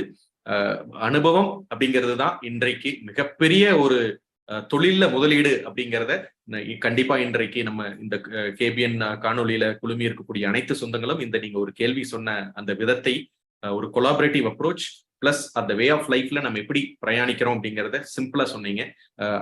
கால நேரம் அதிகமாக சென்று கொண்டிருக்கிறது. இன்றைய சிறப்பு விருந்தினர் நமக்கு கேள்விக்கு நிறைய பதில் கொடுக்கணும் அப்படிங்கிறதுனாலே அவங்களுடைய சிறப்புரையை குறைச்சிட்டாலும் நம்ம சொந்தங்கள் விடுவோமா அப்படின்னு கேள்விகள் நிறைய கேட்டுட்டே இருந்தீங்க. இருந்தாலும் என்னால முடிஞ்ச அளவுக்கு முக்கியமான அனைத்து கேள்விகளும் இன்றைய சிறப்பு விருந்தினரிடம் கேட்டு விட்டேன். இருந்தாலும் இந்திய நேரப்படி 8:15 தாண்டி விட்ட காரணத்தினால் கடைசியாக ஒரே ஒரு கேள்வி, இந்த கேள்வி கேட்டே ஆகணும்னு ஒரே மெசேஜ் மேல மெசேஜ் இருந்ததுனால இந்த கேள்வி கடைசி கேள்வியாக கேட்டு நம்ம இன்றைய சிறப்பு விருந்தினரிடம் நம்ம அந்த கேள்வியை கொடுக்கிறோம். அதாவது இன்றைய நவ யுகத்தில், கலிகாலத்தில் சொல்லக்கூடிய யுகத்தில் புதிதாக தொழில் தொடங்கும் இளைய தலைமுறையினருக்கு உங்களுடைய இத்தனை ஆண்டு கால அனுபவம் பிளஸ் உங்களுடைய குடும்பத்தில் உங்க குழந்தைகளுடைய அவங்கள பிரயாணத்தையும் நீங்க பார்த்து தெரிஞ்சிருக்கீங்க. சோ பழைய ஜெனரேஷன் பிளஸ் புது ஜெனரேஷனோட அப்ரோச் உங்களுக்கு ரெண்டுமே அனுபவம் வாயிலாக உங்களுக்கு கண்டிப்பாக தெரிந்திருக்கும். ஒரு தாயாகவும் இவ்வளவு நிறுவனங்களை கட்டமைத்து அதை ஒரு குடும்பமாக ஒரு கோயிலாக நடத்தி கொண்டிருக்க அந்த அனுபவத்தின் வாயிலாகவும் நிறைய இளைய தலைமுறையினர் தொழில ஃபர்ஸ்ட் ஸ்டெப் எடுத்து வைக்கக்கூடியவங்களும் அல்லது ஒரு ஜேர்னி போயிட்டு இருக்கிறவங்களும் இதுல நிறைய இருக்காங்க. அவங்களுக்கு அந்த இளைய தலைமுறையினருக்கு உங்களுடைய அனுபவத்தின் வாயிலாக அவங்களுக்கு எப்படி தொழில் செய்யணும் அல்லது எப்படி அவங்க அதை தூக்கி பார்த்து அவங்களுடைய பிரயாணத்தை மேற்கொள்ள வேண்டும் அப்படிங்கிற உங்களுடைய ஆலோசனை பிளஸ் அறிவுரைகள். நிறைய பேர் நிறைய விதமான கேள்விகளை கேட்டிருக்காங்க, அதுக்கு உங்களுடைய ஆலோசனைகள். நிறைய பேர் எங்க ஜெனரேஷன் வந்து தொழில் செய்யறதுக்கு வெளியே வரணும், அதுதான் இந்தியன் கவர்மெண்ட்டும் சொல்லுது. ஏன்னா ஒவ்வொருத்தரும் ஒவ்வொரு தொழில் செய்யும்போது நிறைய பேர்த்துக்கு அவங்களுக்கு வேலை வாய்ப்புகள் கொடுக்க முடியுது. அதனால நிறைய பேர் இது பெனிஃபிட் ஆகிறாங்க. அந்த இளைய திறமைகள் சில பேர்த்துக்கு வந்து லாக்ட் அவுட்னு தான் சொல்ல முடியும். சில அப்பா அம்மாருங்க அவங்க சொந்தங்கள் வந்து பெரிய தொழில் செஞ்சிருப்பாங்க, அதுலேயே ஜாயின் பண்ணி அவங்க வந்து அந்த தொழிலை ஆரம்பிக்கிறாங்க. சில ரொம்ப அறிவாளிகள் இந்த மாதிரி தன்னம்பிக்கை இருக்கிறவங்க ஃபர்ஸ்ட் டைமாக வந்து அவங்க வந்து தொழில் செய்வாங்க. அப்படி தொழில் செய்யும்போது அவங்க வந்து எப்பவுமே ஹை செல்ஃப் எஸ்டீம் இருக்கணும், தன்னம்பிக்கையை எப்பவுமே இழக்கக்கூடாது. அவங்க மற்ற பெரியவர்கள் அதே தொழில் சார்ந்தவங்களை இல்லை மற்ற தொழில் இருக்கிறவங்களோட அவங்க உட்கார்ந்து பழகி பேசணும். ஏன்னா அந்த தொழில் அதிபர் முன்னாடி அனுபவம் மிக்கிறவங்களோட இந்த சிறுவங்கள் பேசும்போது நிறைய டேக் ஹோம் மெசேஜஸ் இருக்கணும். சில சமயத்தில் நம்ம வந்து அந்த style of speech, style of way of action வந்து பெரியவங்களுக்கும் சின்னவங்களுக்கும் அந்த ஜெனரேஷன் கேப்பில் டிஃப்ரெண்ட்டாக இருக்கும். ஆனால் நான் சின்னவங்களுக்கு என்ன சொல்லணும்னா, you keep doing whatever you are doing, you be positive, but listen to the elders and உங்கள்கிட்ட போய் நீங்கள் அவங்கள அனுபவங்களை பகிர்ந்துக்குங்க. அப்போ உங்களுக்கு நிறைய அதனுடைய அவங்களுடைய ஃபெயிலியரை சில சமயத்தில் சொல்லுவாங்க. அது வந்து சிறந்த படிப்பினையாக இருக்கும். Lot of younger generation are highly intelligent than the old generation. They are all hard working. இந்த கோவிட் வந்துதான் சில சமயத்தில் கொஞ்சம் குறைஞ்சிடுச்சு. Otherwise I encourage all the generation to be an entrepreneur. Because entrepreneur ஆகும்போது தான் நிறையா பேர்த்துக்கு அவங்க வேலை வாய்ப்பு கொடுக்க முடியும். அதனால் எல்லோருமே நல்லா வாழ்க்கை தரத்தை உயர்த்த முடியும். ஆனால் failure is common in every aspect. எல்லா தொழிலதிபர்களையும் எடுத்துட்டிங்கனாலும் ஃபெயிலியர் இல்லாத தொழிலே கிடையாது. ஆனால் ஒவ்வொரு தடையும் நம்ம ஃபெயில் ஆகும்போது சிறந்த படிப்பினைகள் வரும். அந்த தொழில் வந்து தோல்விகள் அடையும்போது அந்த தோல்வியிலிருந்து எப்படி மீட்புங்கிறது ரொம்ப அவசியமான ஒன்று. அந்த மீட்கும்போது நமக்கு பெரியவர்களுடைய உதவி தேவைப்படும், நிறைய பேருடைய ஆலோசனை தேவைப்படும். நம்ம சில சமயத்தில் அகலக்கால் வைக்கும்போது சில வார்னிங் சைன்ஸ் வரும். அதை வந்து கேர்ஃபுல்லாக கவனிக்க வேணும் சிறியவர்கள். ஆனால் தோல்வி கண்டு துவண்டு போகக்கூடாது. எங்களுக்குமே நிறைய இடத்துல தோல்விகள் வந்தது. ஆனால் ஒவ்வொரு தோல்வியும் போது வி ஜம்ப் அப். அதாவது நீங்கள் தோல்வி இல்லாத தொழிலே கிடையாது. அந்த தோல்வியிலிருந்து எவ்வளவு சீக்கிரம் எவ்வளவு ஹைட்டாக நீங்கள் மறுபடியும் ஜம்ப் பண்ணி உங்கள் பழைய நிலைக்கு வர்றீங்களோ அவ்வளோ சிறந்தது. I wish all the younger generation to start being an entrepreneur, and they are all intelligent than the previous generation. I wish them all good luck. And தோல்வியை கண்டு துவண்ட வேண்டாம், தன்னம்பிக்கை நிறைய வேணும். ரொம்ப ரொம்ப ஒரு உங்களுடைய வாழ்த்துக்கள் நம் இளைய தலைமுறையினருக்கு இருக்கக்கூடிய அந்த ஃபர்ஸ்ட் ஜெனரேஷன் ஆண்டர்பிரினர்ஸ்க்கு ஒரு உந்து சக்தியாக, கண்டிப்பாக ஒரு தீப்பொறியாக இருக்கும். தொழில்ல துவளக்கூடிய அந்த ஃபர்ஸ்ட் ஸ்டெப்ல கண்டிப்பாக இந்த காணொலி பதிவேற்றம் செய்த பிறகு கேபிஎன் குளோபல் அப்படிங்கிற யூடியூப் சேனல்ல போய் அனைத்து ஃபர்ஸ்ட் ஜெனரேஷன் ஆண்டர்பிரினர்ஸும் இந்த பர்டிகுலர் கேள்விக்கு உண்டான பதிலை கண்டிப்பாக பார்க்க வேண்டும். இந்த கேள்விக்கு நீங்க உங்களுடைய அனுபவத்தின் வாயிலாக சொன்ன விஷயங்கள் பல டைம் அதை கேட்டாதான் அந்த தோல்வியில் இருக்கிறவங்களுக்கு அது புரியும். மனதில் உறுதி வேண்டும், வாக்கினிலே இனிமை வேண்டும், நினைவு நல்லது வேண்டும், நெருங்கின பொருள் கைப்பட வேண்டும், கனவு மெய்ப்பட வேண்டும், கைவசமாவது விரைவில் வேண்டும், தனமும் இன்பமும் வேண்டும், தரணியிலே பெருமை வேண்டும், கண் திறந்திட வேண்டும், காரிய அத்தில் உறுதி வேண்டும், பெண் விடுதலை வேண்டும், பெரிய கடவுள் காக்க வேண்டும், மண் பயனுற வேண்டும், வானகமெங்கும் தென்பட வேண்டும், உண்மை நின்றிட வேண்டும் என்ற பாரதியின் கூற்றுக்கு உங்களுடைய இந்த காணொளியில் பல விஷயங்கள், பல கேள்விகளுக்கு உண்டான பதில்கள், உங்களுடைய சிறப்புரையில் நீங்கள் கொண்டு சென்ற அனைத்துமே இன்றைய தொழில் ஈடுபட்டிருக்கும் அனைத்து சொந்தங்களுக்கும் பொருத்தமான ஒரு காணொளியாகத்தான் இந்த சிறப்புரையும் கேள்வி பதிலும் அமைந்தது என்று எங்களுடைய KBN global, Kongu business network association Tamil Nadu, சிக்பா மலேசியா மற்றும் கேபிஎன் ஆஸ்திரேலியா சார்பாக எங்களுடைய மனமார்ந்த நன்றியை தெரிவித்துக் கொண்டு, இந்த காணொளிக்கு நீங்கள் உங்களுடைய பொன்னான நேரத்தை நம் சொந்தங்களுக்காக செலவிட்டதற்கும் நம் சொந்தங்களின் சார்பாகவும் கேபிஎன் குளோபல் மிகுந்த பூரிப்புடன் நன்றியை தெரிவித்துக் கொள்கின்றோம். நன்றி. இந்த கேபிஎன் குடும்ப அங்கத்தினர் அனைவருக்கும் எனது நன்றியை தெரிவித்துக் கொள்கிறேன்.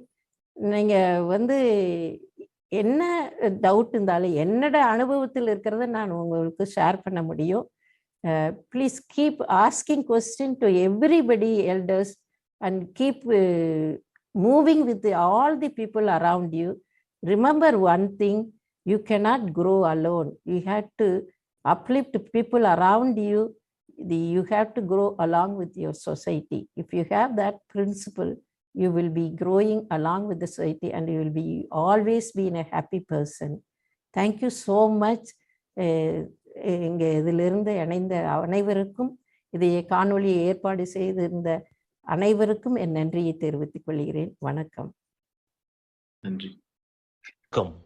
தொழில் மற்றும் வணிகம் செய்யும் கொங்கு வேளாள கவுண்டர் சொந்தங்களை இணைக்கும் பாலமாக கேபிஎன் குளோபல் என்ற டெலிகிராம் குரூப் செயல்பட்டு வருகிறது.